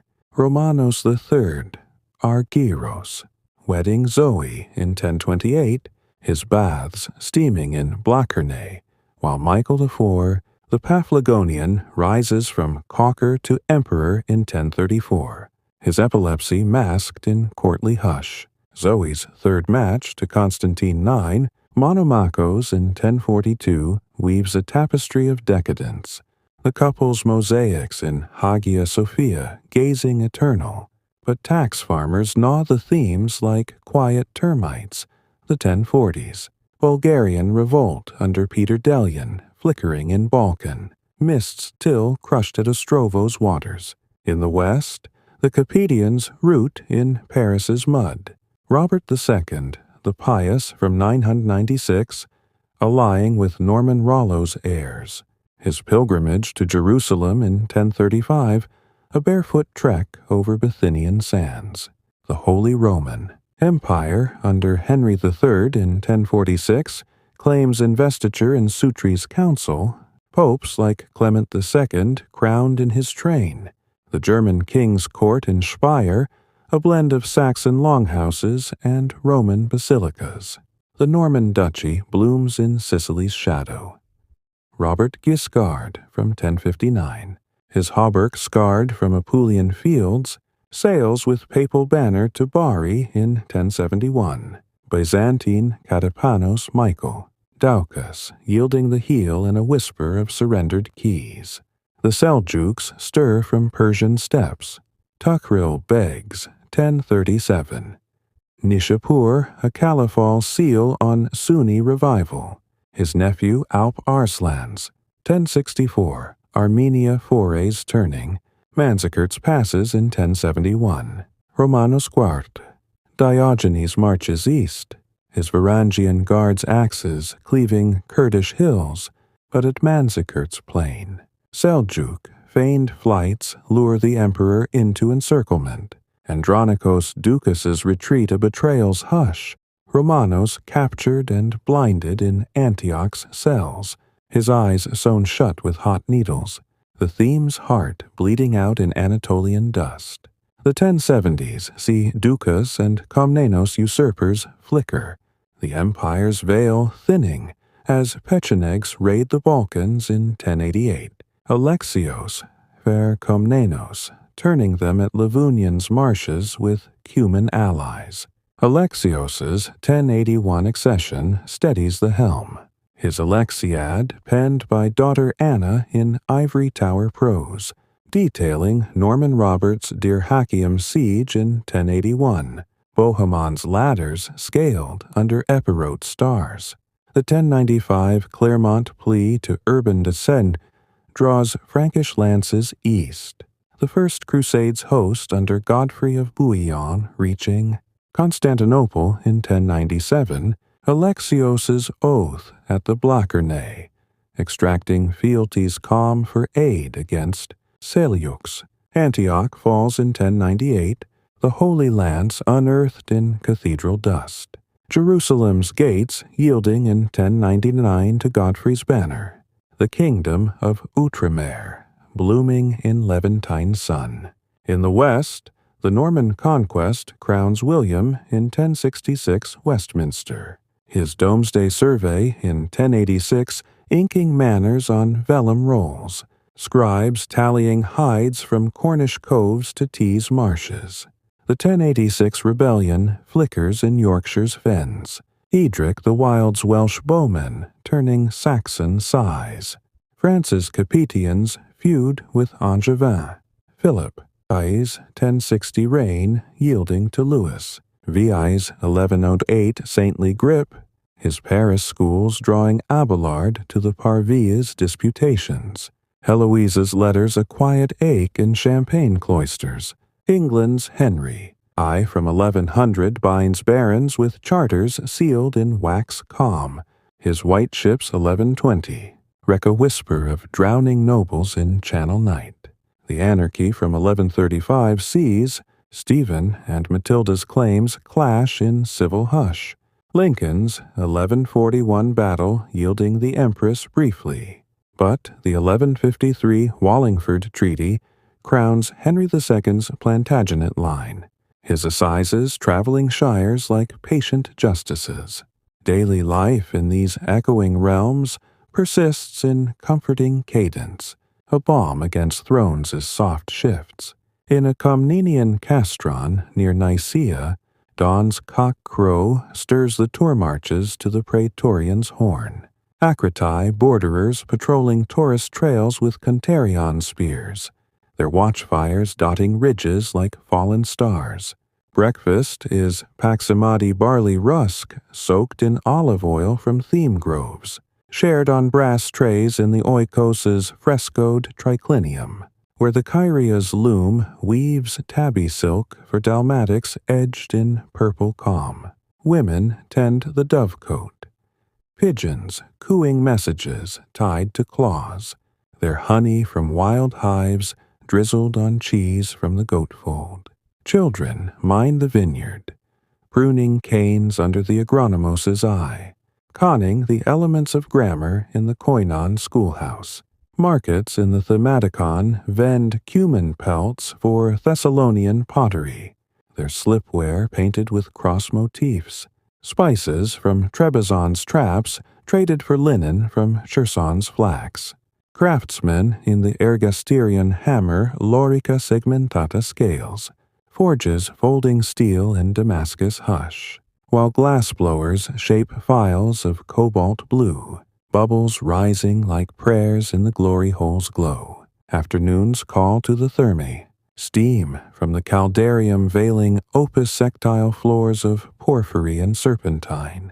Attendants scraping with strigils of horn. Murmurs of Alexios's edicts blending with water's lap. Evenings gather in the andron. Couches of cedar. Deep naan of stuffed vine leaves with lamb from the hills. Quince compote from orchard boughs. Mavrodaphne wine decanted into kylixes, etched with Comnenian eagles. Lamps of Murano crystal diffuse light on walls with the crucifixion. Christ serene on the cross amid mourning angels. As scribes recite the typicon of the great church, monastic hours whispered like bedtime vespers. In an Ottonian minster town near Magdeburg, dawn's lauds toll from the westwork. The burgrave rousing the ministeriales to the Borg's palisade. Unfree knights drilling with lances in the tiltyard's dust. Breakfast is husks of spelt pottage with bacon from the smokehouse, shared on linden boards in the hall's wattle daub, where the Berg heron's wheel spins wool for mantles dyed with kermes red. Children herd the swine to beechmast woods, acorns crunching under snouts, learning the psalter under the provost's tonsure in the capella's stone. Markets in the Platz vend Slav amber for Rhenish bells, their bronze tongues cast in lost wax calm. Salt from Lüneburg's zips traded for linen from Flanders looms. Craftsmen in the Werkstatt forge hauberks of butted rings, hammers linking mail in rhythmic hush, while turners shape oak casks for Rhine wine that ferments in cellar cool. Afternoons summon the sudatorium, turf steam from heated flints, bodies toweled in homespun whisked with hazel that snaps to healthful sting. Tales of Otto's Lechfeld murmured over tankards of pottage ale. Evenings fill the saal with Compline's hush. Benches of ash. Abendmahl of herring pie from Baltic nets and rye loaf stamped with the Duke's arms. Bock beer from malted barley, poured from krugs chased with stag hunts. Torches of tallow cast light on tapestries of the Magi. Kings kneeling in Bethlehem. Snow, as clerks recite Widukind's Res Gestae. Saxon deeds fading like hearth smoke. By the century's close, the veil thins further. The 1054, great schism whispers between Humbert's bull and Michael's excommunication, filioque, a quiet wedge in Latin-Greek hearts. The 1077, Canossa penance sees Henry Ford, barefoot in snow before Gregory VII's castle, absolution a winter's hush. The 1096 People's Crusade scatters in Anatolian dust. Peter the Hermit's host fodder for Kili Arslan's lancers. This 7th serene scroll has wandered 11th echoes and veils thinning. Macedonian domes and Norman sails in poised balance. We've lingered on trails' dust, halls' tankards, the collapse's hush yielding to crusader dawns. If sleep tugs like a silken thread, like and subscribe to Mindleapic. Comment your drifting reverie. Pause in this intermezzo, or proceed to part 8 when twilight calls. Let manzikirts, winds, whisper your rest as our peaceful procession through the threads of Rome's fading tapestry leads us into the 12th century's subtle sway. The Komnenian house steadies the eastern prow against Seljuk swells and Latin sails, while western realms quilt into chivalric patterns under Angevin and Capetian looms. The Crusaders' cross gleams on pilgrim paths, but the empire bends like willow in the wind, its leaves whispering of alliances forged in haste. Let these stories of splendor and soft surrender cradle you closer to the night's soft core, each breath a deeper release into timeless calm. In the east, Alexios III Komnenos from 1081 weaves survival's web, his 1097 oath to Bohemond at the Blackernay, extracting fealty from Frankish lords, their hauberks clinking in the palace's mosaic hush as Godfrey swears aid against the infidel. The First Crusade's host forges Antioch in 1098, the citadel yielding after 8 months' murmur. Raymond of Toulouse's miners sapping walls under starlit siege.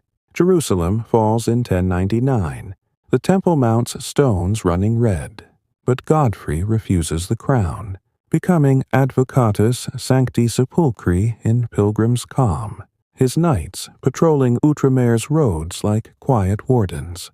John II Komnenos succeeds in 1118, his hunts in Philippatian meadows masking drills for Cilician campaigns. Antioch's Prince Leo Diogenes, yielding homage in 1138 after Myriocephalon's feint.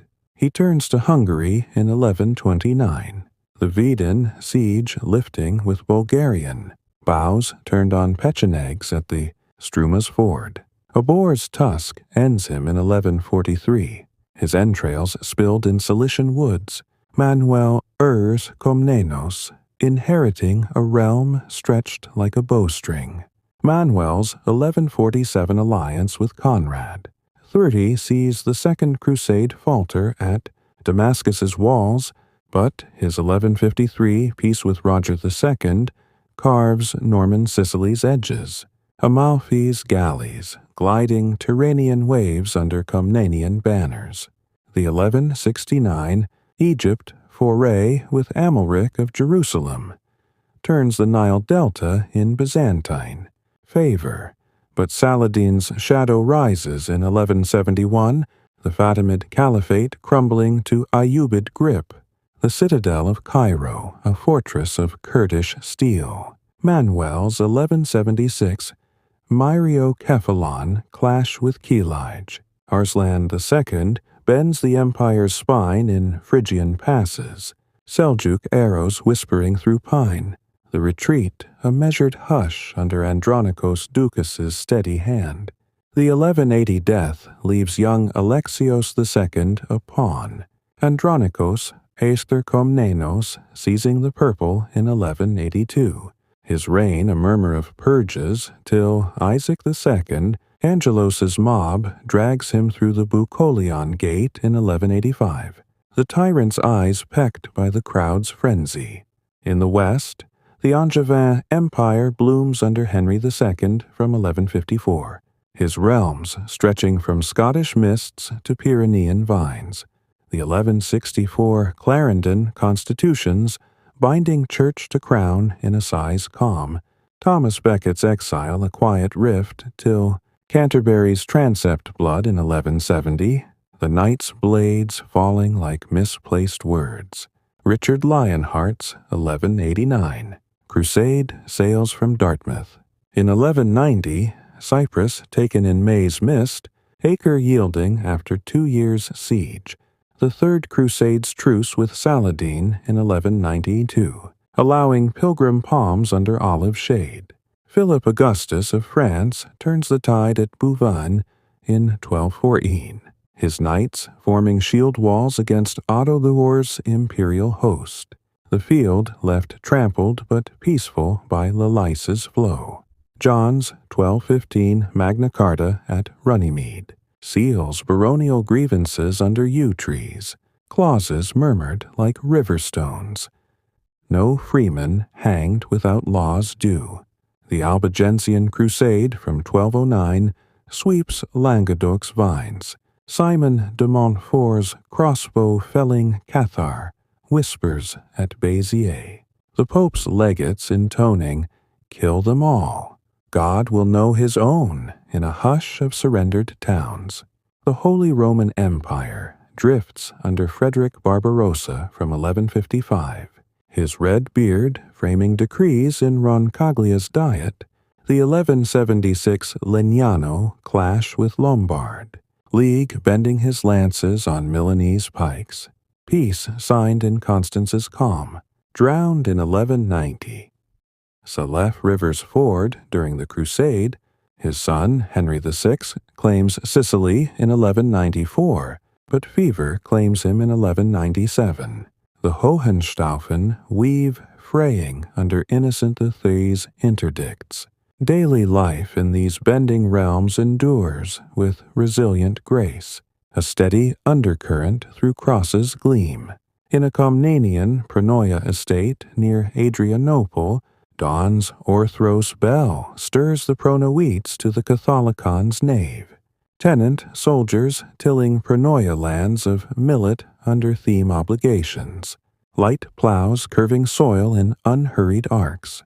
Breakfast is kaliva of wheat berries and pomegranate seeds, shared on pewter plates in the trapezes cool, where the Kyria's needle embroiders dalmatics with cross motifs in silk calm. Women oversee the hen house, eggs gathered for custards baked in clay domes, their honey from cliffside hives drizzled on yogurt from the dairy. Children tend the apiary. Veils over faces as bees hum hymns, conning the Noma Canon under the Nomikos' scroll in the Skolion. Markets in the Agora vend Seljuk carpets for Venetian glass, their beads strung like rosaries. Myrrh from Somali coasts traded for beeswax candles from Thracian apiaries. Craftsmen in the Ergasterian Guild Book covers with Niello inlays, hammers tapping silver filigree in workshop hush, while weavers on draw looms twist Byzantine silks, shuttles flying in patterns of double eagles. Afternoons call to the lutron, steam from the apodicterian veiling opus alexandrinum floors of lapis and jasper, servants anointing with Myron oil, echoes of Manuel's treaties blending with basin's ripple. Evenings gather in the Klein. Divans of damask, Ariston of stuffed grape leaves with kid from the hills, almond halva from pistachio paste, commandaria wine decanted into raita, chased with griffin scrolls. Lamps of onyx diffuse light on walls with the Annunciation. Gabriel's lily bowed before. Mary's veil, as lectors recite Anna Comnena's Alexiad, maternal deeds whispered like evensong. In a Plantagenet manor near Winchester, dawn's prime tolls from the chapel, the reeve rousing the villains to the domain's strips, customary tenants scything oats under open field calm. Breakfast is hasty pudding of peas and bacon from the smokehouse, supped on trencher boards in the solar's thatch, where the ladies' loom weaves worsted for surcoats edged in vair fur. Children mind the dairy, churning butter in dashers of ash, learning the primer under the clerk's quill in the scriptorium. Markets in the fair vend Cornish tin for Flemish cloth, bolts unfurling like banners. Herrings from Yarmouth smokes traded for beeswax from monastic hives. Craftsmen in the smithy forge bassinets of Milan steel. tongs gripping rivets in forge's amber hush, while potters wheel green-glazed jugs, slips painted with heraldic lions. Afternoons summon the brewhouse, mash tons steaming wort for ale that ferments in lead-lined vats, bodies cooling in the tilt-yard's shade, after lance tilts that splinter soft. Evenings fill the great hall with compline, benches of oak, supper of swan pie from the mere and manchet, bread leavened with barm, hippocras spiced with grains of paradise poured from flagons etched with leopards. Rushlights cast light on arras of the hunt of unicorn. Hounds baying through myrtle, groves, as minstrels harp the lay of Beckett, saintly exile fading like candle smoke. By the century's end, the bend deepens. The 1187 Hatton thirst undoes the Crusader host. Saladin's banners over Jerusalem's walls. The Third Crusades, 1192. Truce a pilgrim's palm under citrus shade. The 1204 Fourth Crusade veers to Constantinople's harbors. Villardouin's Venetians bombarding the chain. Latin knights sacking Hagia Sophia in 1204. Baldwin IX crowned in Blackernay's hush. The empire's veil torn to Nicaean exile. This eighth tranquil thread has traced Crusader crosses and empire's bend. Latin sails and Seljuk whispers in poised tension. We've rested on a state's thatch, hall's flagons, the collapse's hush curving to Latin dawns. If slumber's hand rests light, like and subscribe to Mindleapic. Comment your twilight thought. Dwell in this repose, or venture to part 9 when the embers glow soft. Let Hatton's sands sift your sleep as our serene saunter through the empire's waning luminescence carries us into the 13th century's fragile gleam. The Latin interlude in Constantinople's halls frays like gilt on old icons, while Nicaean exiles plot return amid Seljuk shadows. Western crusades veer from holy sands to fraternal feuds. The Fourths sack a lingering scar, as the Paleologoi rise like dawn after storm. Let these vignettes of fracture and faint revival settle upon you like hoarfrost on autumn leaves, each tale a softer invitation to the night's profound peace. The 1204 Latin Empire blooms briefly under Baldwin IX of Flanders, his crown heavy in Hagia Sophia's desecrated nave, mosaics veiled in dust as Frankish knights patrol the Theodosian walls. Boniface of Montferrat carves Thessalonica's marches in 1205. His sword, yielding to Michael the Fur, Comnenos Ducas's epirote hold, the despotate a quiet thorn in Latin flanks. The 1205 Adrianople battle scatters Baldwin's host. Kaloyan the Bulgarian's Cumans wheeling like steppe winds. The emperor chained in Tarnovo's towers till death in 1206. His bones a ransom's whisper. Henry of Flanders mends the tear from 1206. His regency steadying Latin coins in the Paraboia mint. Alliances woven with Nicaean Theodore Furs Lascaris in 1210. The Exarch's Nymphaeum. Truce a parchment bridge over Anatolian rivers. But in 1216, Peter's death splinters the West. Robert of Courtenay flickering till 1208. John of Brienne's 1231 regency yielding to Baldwin II's penury. The crown pawned to Venetian usurers for a son's Byzantine bride. The 1235 Nicaean Latin peace crumbles as John III Vatatzes turns.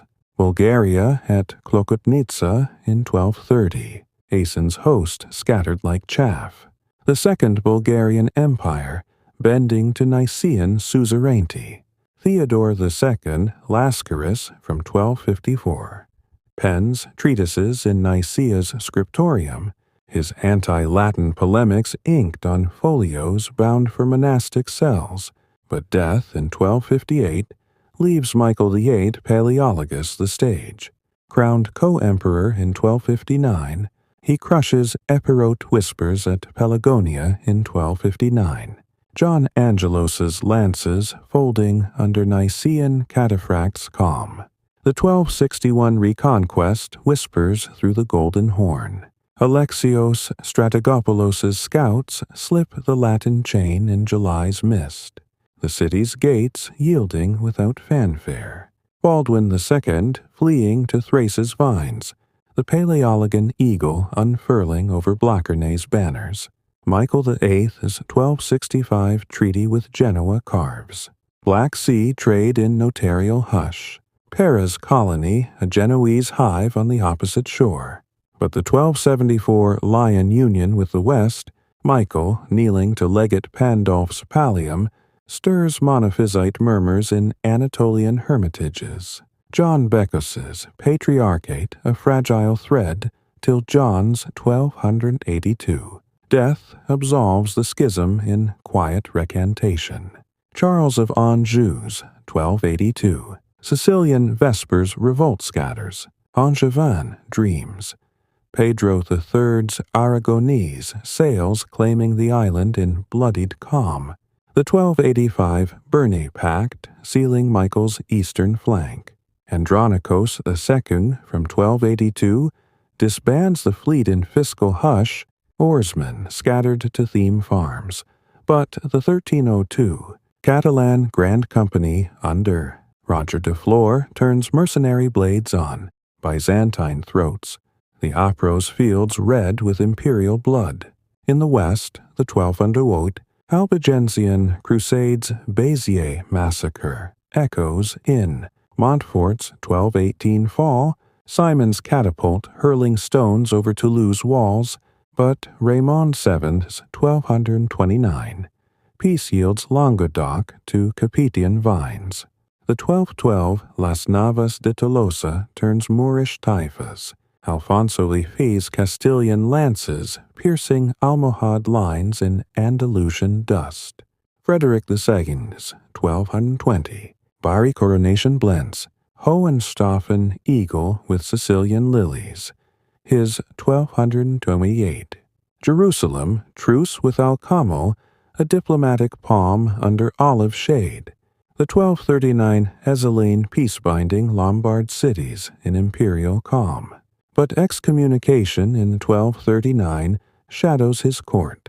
Innocent Iph's Lion Council in 1245, deposing the wonder of the world. His 1250 death in Fiorentinos keep a Saracen whisper.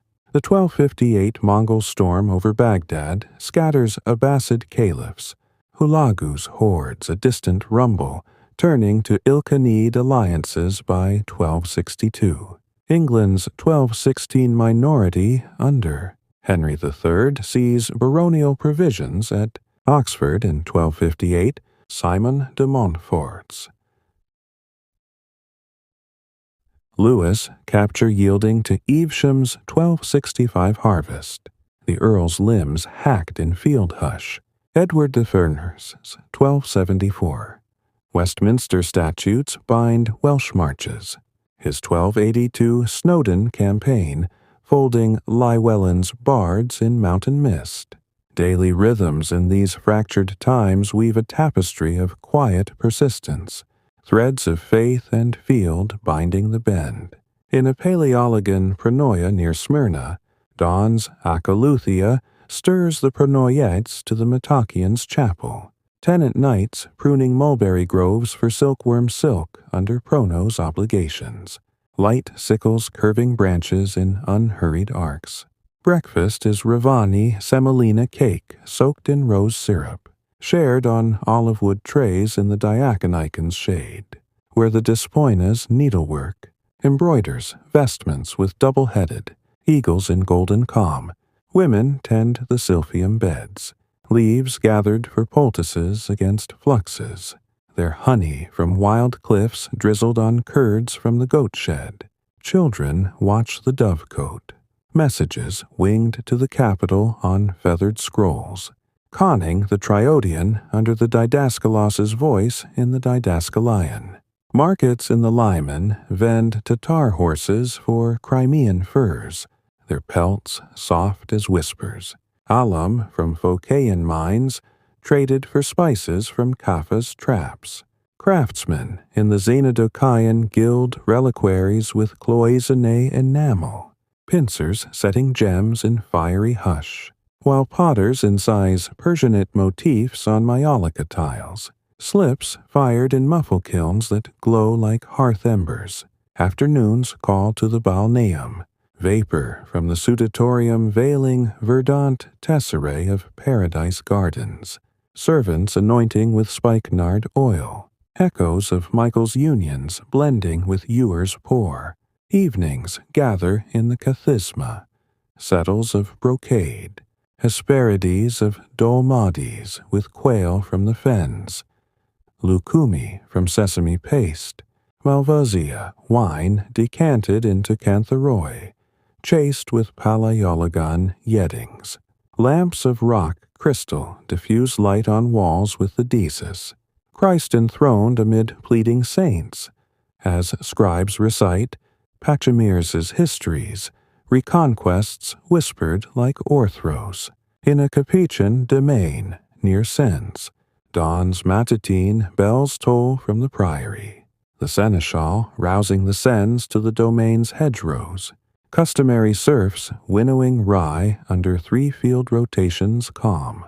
Breakfast is pain de mie with verjuice pears from the orchard, supped on pewter chargers in the solar's wainscot, where the châtelaine's distaff twists flax for chemises edged in taffeta calm. Children tend the apiary. Smokers veiling hives as bees drone hymns, learning the decretals under the chanoines stole in the scriptorium. Markets in the foire vend Breton salt for Poitevin wool. Fleeces carded like clouds. Gascon wine from Bordeaux casks traded for Touraine cheeses. Craftsmen in the atelier forge chausses of tempered steel. Tongs riveting plates in anvil's amber hush, while glaziers lead cames for rose windows, pot metal colors fused in cylinder glow. Afternoons summon the estuves, steam from the hypocaust veiling diapered tiles of fleur-de-lis, attendants scraping with strigils of boxwood, murmurs of Philip's assizes mingling with basins ripple. Evenings fill the salle with nuns' hush, settles of tapestry, souper of civet de lièvre from the warren, and tourte of pigeon, hippocras laced with cinnamon, poured from ewers etched with lilies. Beeswax tapers cast light on heiress of the romance of the rose. Lovers, wandering thorned gardens, as troubadours, lute the canso of Eleanor. Angevin glories fading like vesper light. By the century's close, fractures widen. The 1291 acre fall seals Outremer's gates, the Mamluks' last crusader whisper in Levantine dust. The 1302 Catalan rout at Apros scatters Andronicos II's host. The grand companies pay a trail of Byzantine blood. The 1341-47 Civil War pits John V against John Sixig. Cantacuzenos, Anna of Savoy's regency. A veil over Balkan whispers. The empire's bend, a prelude to Ottoman dawns. This 9th peaceful passage has traced Latin fractures and Paleologan twilights, Crusader palms and Seljuk sands in fading balance. We've lingered on Groves' silk, domains' chemises, the collapse's hush curving to final veils. If dreams weave close, like and subscribe to Mindleapic. Comment your nocturnal note. Abide in this serenity. Or conclude in Part 10, when the stars wheel soft. Let acres' waves wash your weariness, as our languid journey through the quiet collapse of Rome reaches its final featherlight turn. The 14th century's chill winds sweep over Paleologan spires, Ottoman shadows lengthening like evening over the Bosphorus, while Western realms stir in plague's hush and Renaissance's faint glow. The empire's last threads unravel in council halls and city walls, a 1,000-year whisper fading to silence. Yet, seating the medieval morn we've wandered before, let these closing reflections, like the last notes of a vesper hymn, draw you fully into repose, the weight of ages lifting into dream's soft embrace. In the east, Andronicos III, Palaeologus from 1328, mends the Civil War's tears. His 1333 Thessalonica truce with John Sisix, Cantacuzenos a parchment veil over Balkan whispers. But death in 1341 leaves John V a youth under Regency's sway. Cantacuzenos seizes the purple in 1347.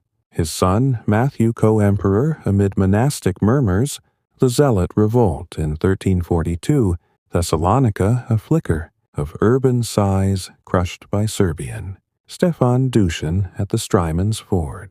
The 1346 marriage of John V to Helena Cantacuzene binds the lines in familial calm. But the 1354 Ottoman bridgehead at Gallipoli whispers doom, or Hans Janissaries crossing in plague-thinned hush. The Black Death drifts east in 1347, Yersinia flea-born fog blanketing Constantinople's alleys, bodies carted to the Theodosian fields, half the city's souls vanishing in mass graves scented with lime. John Sisix's 1354 abdication yields to John's son Manuel II.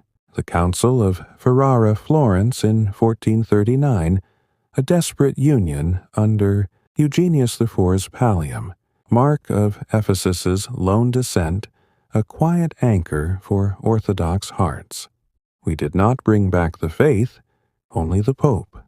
The 1444 Varna crusade scatters under Murad II's Janissaries. Władysław III's had a trophy on the Sultan's banner, Hunyadi's Wallachian lances folding in Dobruja dust. Mehmed II. The conqueror's 1453 siege circles the walls, Hungarian bombards thundering from Rumeli Hisar, the chain barring the Golden Horn, snapped by Italian galleys under Urban's treason. Giustiniani's Genoese hold the land walls till May 29th. Constantine Palaeologus falling sword in hand amid the Kirkoporta's breach, his body lost in the fray's hush. The last Roman emperor a whisper in the rubble. Hagia Sophia's icons veiled as mosques, the minarets rising like solemn sentinels, the empire's veil lifted to Ottoman silk. In the west, the 1302, Boniface VIII's Unam Sanctum asserts papal swords over temporal thrones. Philip the Fair's 1303, Anagni outrage scattering the Pope's guards in palace gardens, the Avignon captivity from 1309 veiling the tiara in Provençal mists. The 1347 plague blankets Europe like a shroud. Boccaccio's Florentine youths fleeing to Fiesole's villas, tales spun in Decameron's frame, Chaucer's pilgrims murmuring pardoners' pardons on Canterbury roads. The 1378 Great Schism doubles the papal voice, Urban VI in Rome and Clement VII in Avignon, hurling anathemas across the Alps. Constance's 1417 council mending the tear in conciliar calm. England's 100 Years' War simmers from 1337. Gracie's 1346 longbows humming Welsh yew against Genoese pavises. Poitiers' 1356 capture of John II, a ransom's quiet chain. Agincourt's 1415 mud sucks French plate. Henry Thide's band of brothers whispering St. Crispin's Day. The 1420 Troy Treaty naming him Dauphin heir. Joan of Arc's 1429 Orléans lifts the siege in Banner's hush. Her voices a peasant's call from Domremi's oaks, but Rouen 1431 pyre claims her in ecclesiastical calm, rehabilitated in 1456's hush. Castillon's 1453 cannon smoke ends the fray. Talbot's veterans folding on Gascon fields. The Renaissance stirs in Italy's sun. Petrarch's 1340s Avignon sonnets praising Laura's veil. Boccaccio's 1350s Decameron weaving tales in Tuscan prose. Giotto's 1330s Arena Chapel frescoes lean figures in human tenderness. The Scrovegni's lamentation, a mother's hush over fallen son. In the north, the 1356 Golden Bull elects the empire's throne. Charles IV's Prague. A university hearth drawing. Huss's 1415 Bohemian Chalice. The Defenestration's 1419. Dung cart falls sparking wagon forts in Hussite calm. The Ottoman rise whispers west. Murad I's 1389. Kosovo crushes Serbian lances under Vlach auxiliaries. Bayezid is 1396. Nicopolis scatters Crusader barons in Danube mists, but Timur's 1402 Ankara turns the Sultan's host, the cage a gilded prison till Mehmed Mir's 1413 reunion. The Thurnhetsunrodschatr Varna Hush scatters Władysław. Hunyadi's 1448 Kosovo II, a feigned retreat's trap. Daily life in these twilight realms clings to familiar graces, a resilient murmur through fractures chill.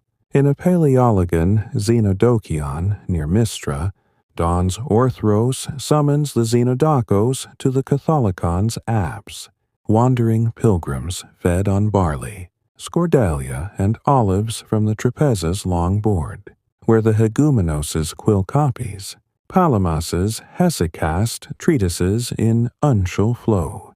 Breakfast is Artos blessed from the Proskenion, shared in monastic cells whitewashed with lime, where the schema monk's prayer rope beads click like distant waves.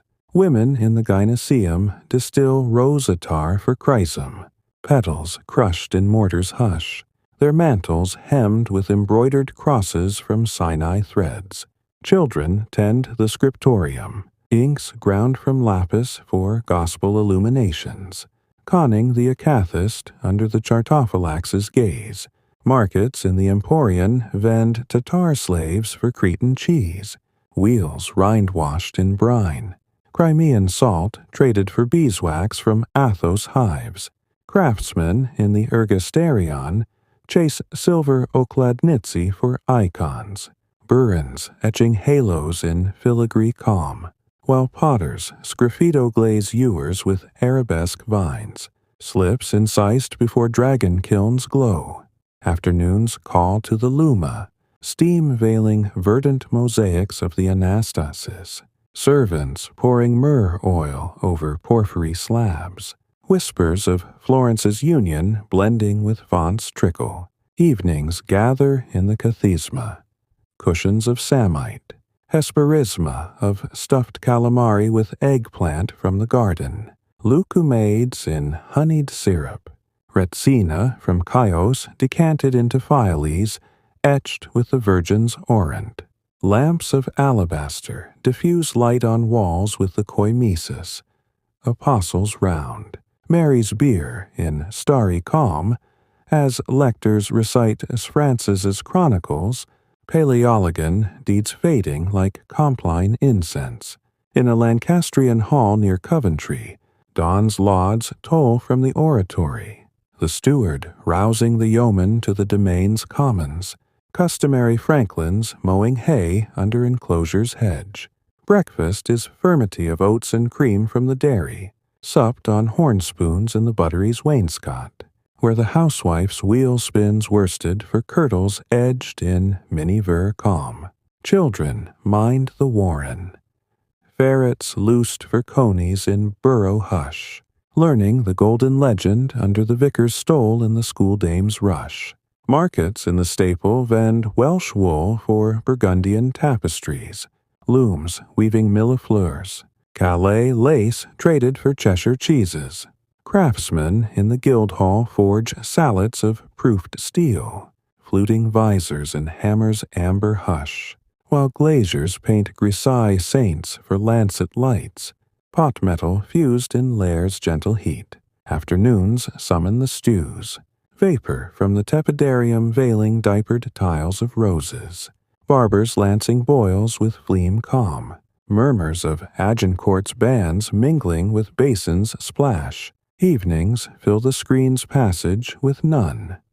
Settles of Arras, souper of peacock pie from the Mews and wastel bread, sack posset spiced with nutmeg poured from mazers chased with white heart. Tallow dips cast light on Wodewos's tapestries, wild men wandering enchanted woods, as gleemen harp the jest of Arthur. Angevin echoes fading like curfew bell. The collapse's final hush settles. Mehmed's 1453 janissaries swarm the walls. Constantine's last stand a sword's whisper amid Kirkaporta rubble. The city's keys surrendered to the Sultan's hand. Yet from these embers, Byzantium's scholars flee to Florence's villas, Bessarion's library seating Ficino's Platonic Academy. The Renaissance, a quiet rebirth of Rome's light. A 500-year unravel, from Trajan's noon to Mehmed's dawn, unfolds like a river's patient curve. Legions to themes, forums to mosques, emperors to sultans in seamless hush. We've wandered aqueducts trickle, villas lamps, the slow handoff of worlds in migration's calm. Rome endures, not in stone, but in story's gentle flow, a lullaby for the ages. Thank you for drifting with Mindleapic through this sleepy saga. If these whispers have unwound your day, like and subscribe for more history's calm. Comment your favorite echo from the fall. Now, let the Bosphorus's waves rock you, eyes closing to dreams where empires sleep eternal, as the echoes of Rome's quiet collapse fade into the gentle night. We've journeyed together through 500 years of subtle shifts. From Trajan's golden noon to Mehmed's shadowed dawn, empires bending like reeds in a calm river, their stories whispering secrets of endurance and release. If this sleepy saga has unwound the knots of your day, lulling you toward dreams where aqueducts still trickle and legions march in mist, know that history's hush is always here, waiting like a faithful hearth. Thank you for drifting with Mindleapic, your peaceful portal to the past. If these tales touched your soul, hit that like button to light the way for fellow wanderers. Subscribe and ring the bell for more. Relaxing realms like the sleepy whispers of medieval Europe or Viking voyages under northern lights. Drop a comment below. What ancient unraveling should we explore next to ease your evenings? Your thoughts fuel our calm. For now, close your eyes. Let the Tiber's waves rock you softly, and sleep well under the stars of forgotten forums. Sweet dreams from Mindleapic, until our next gentle awakening.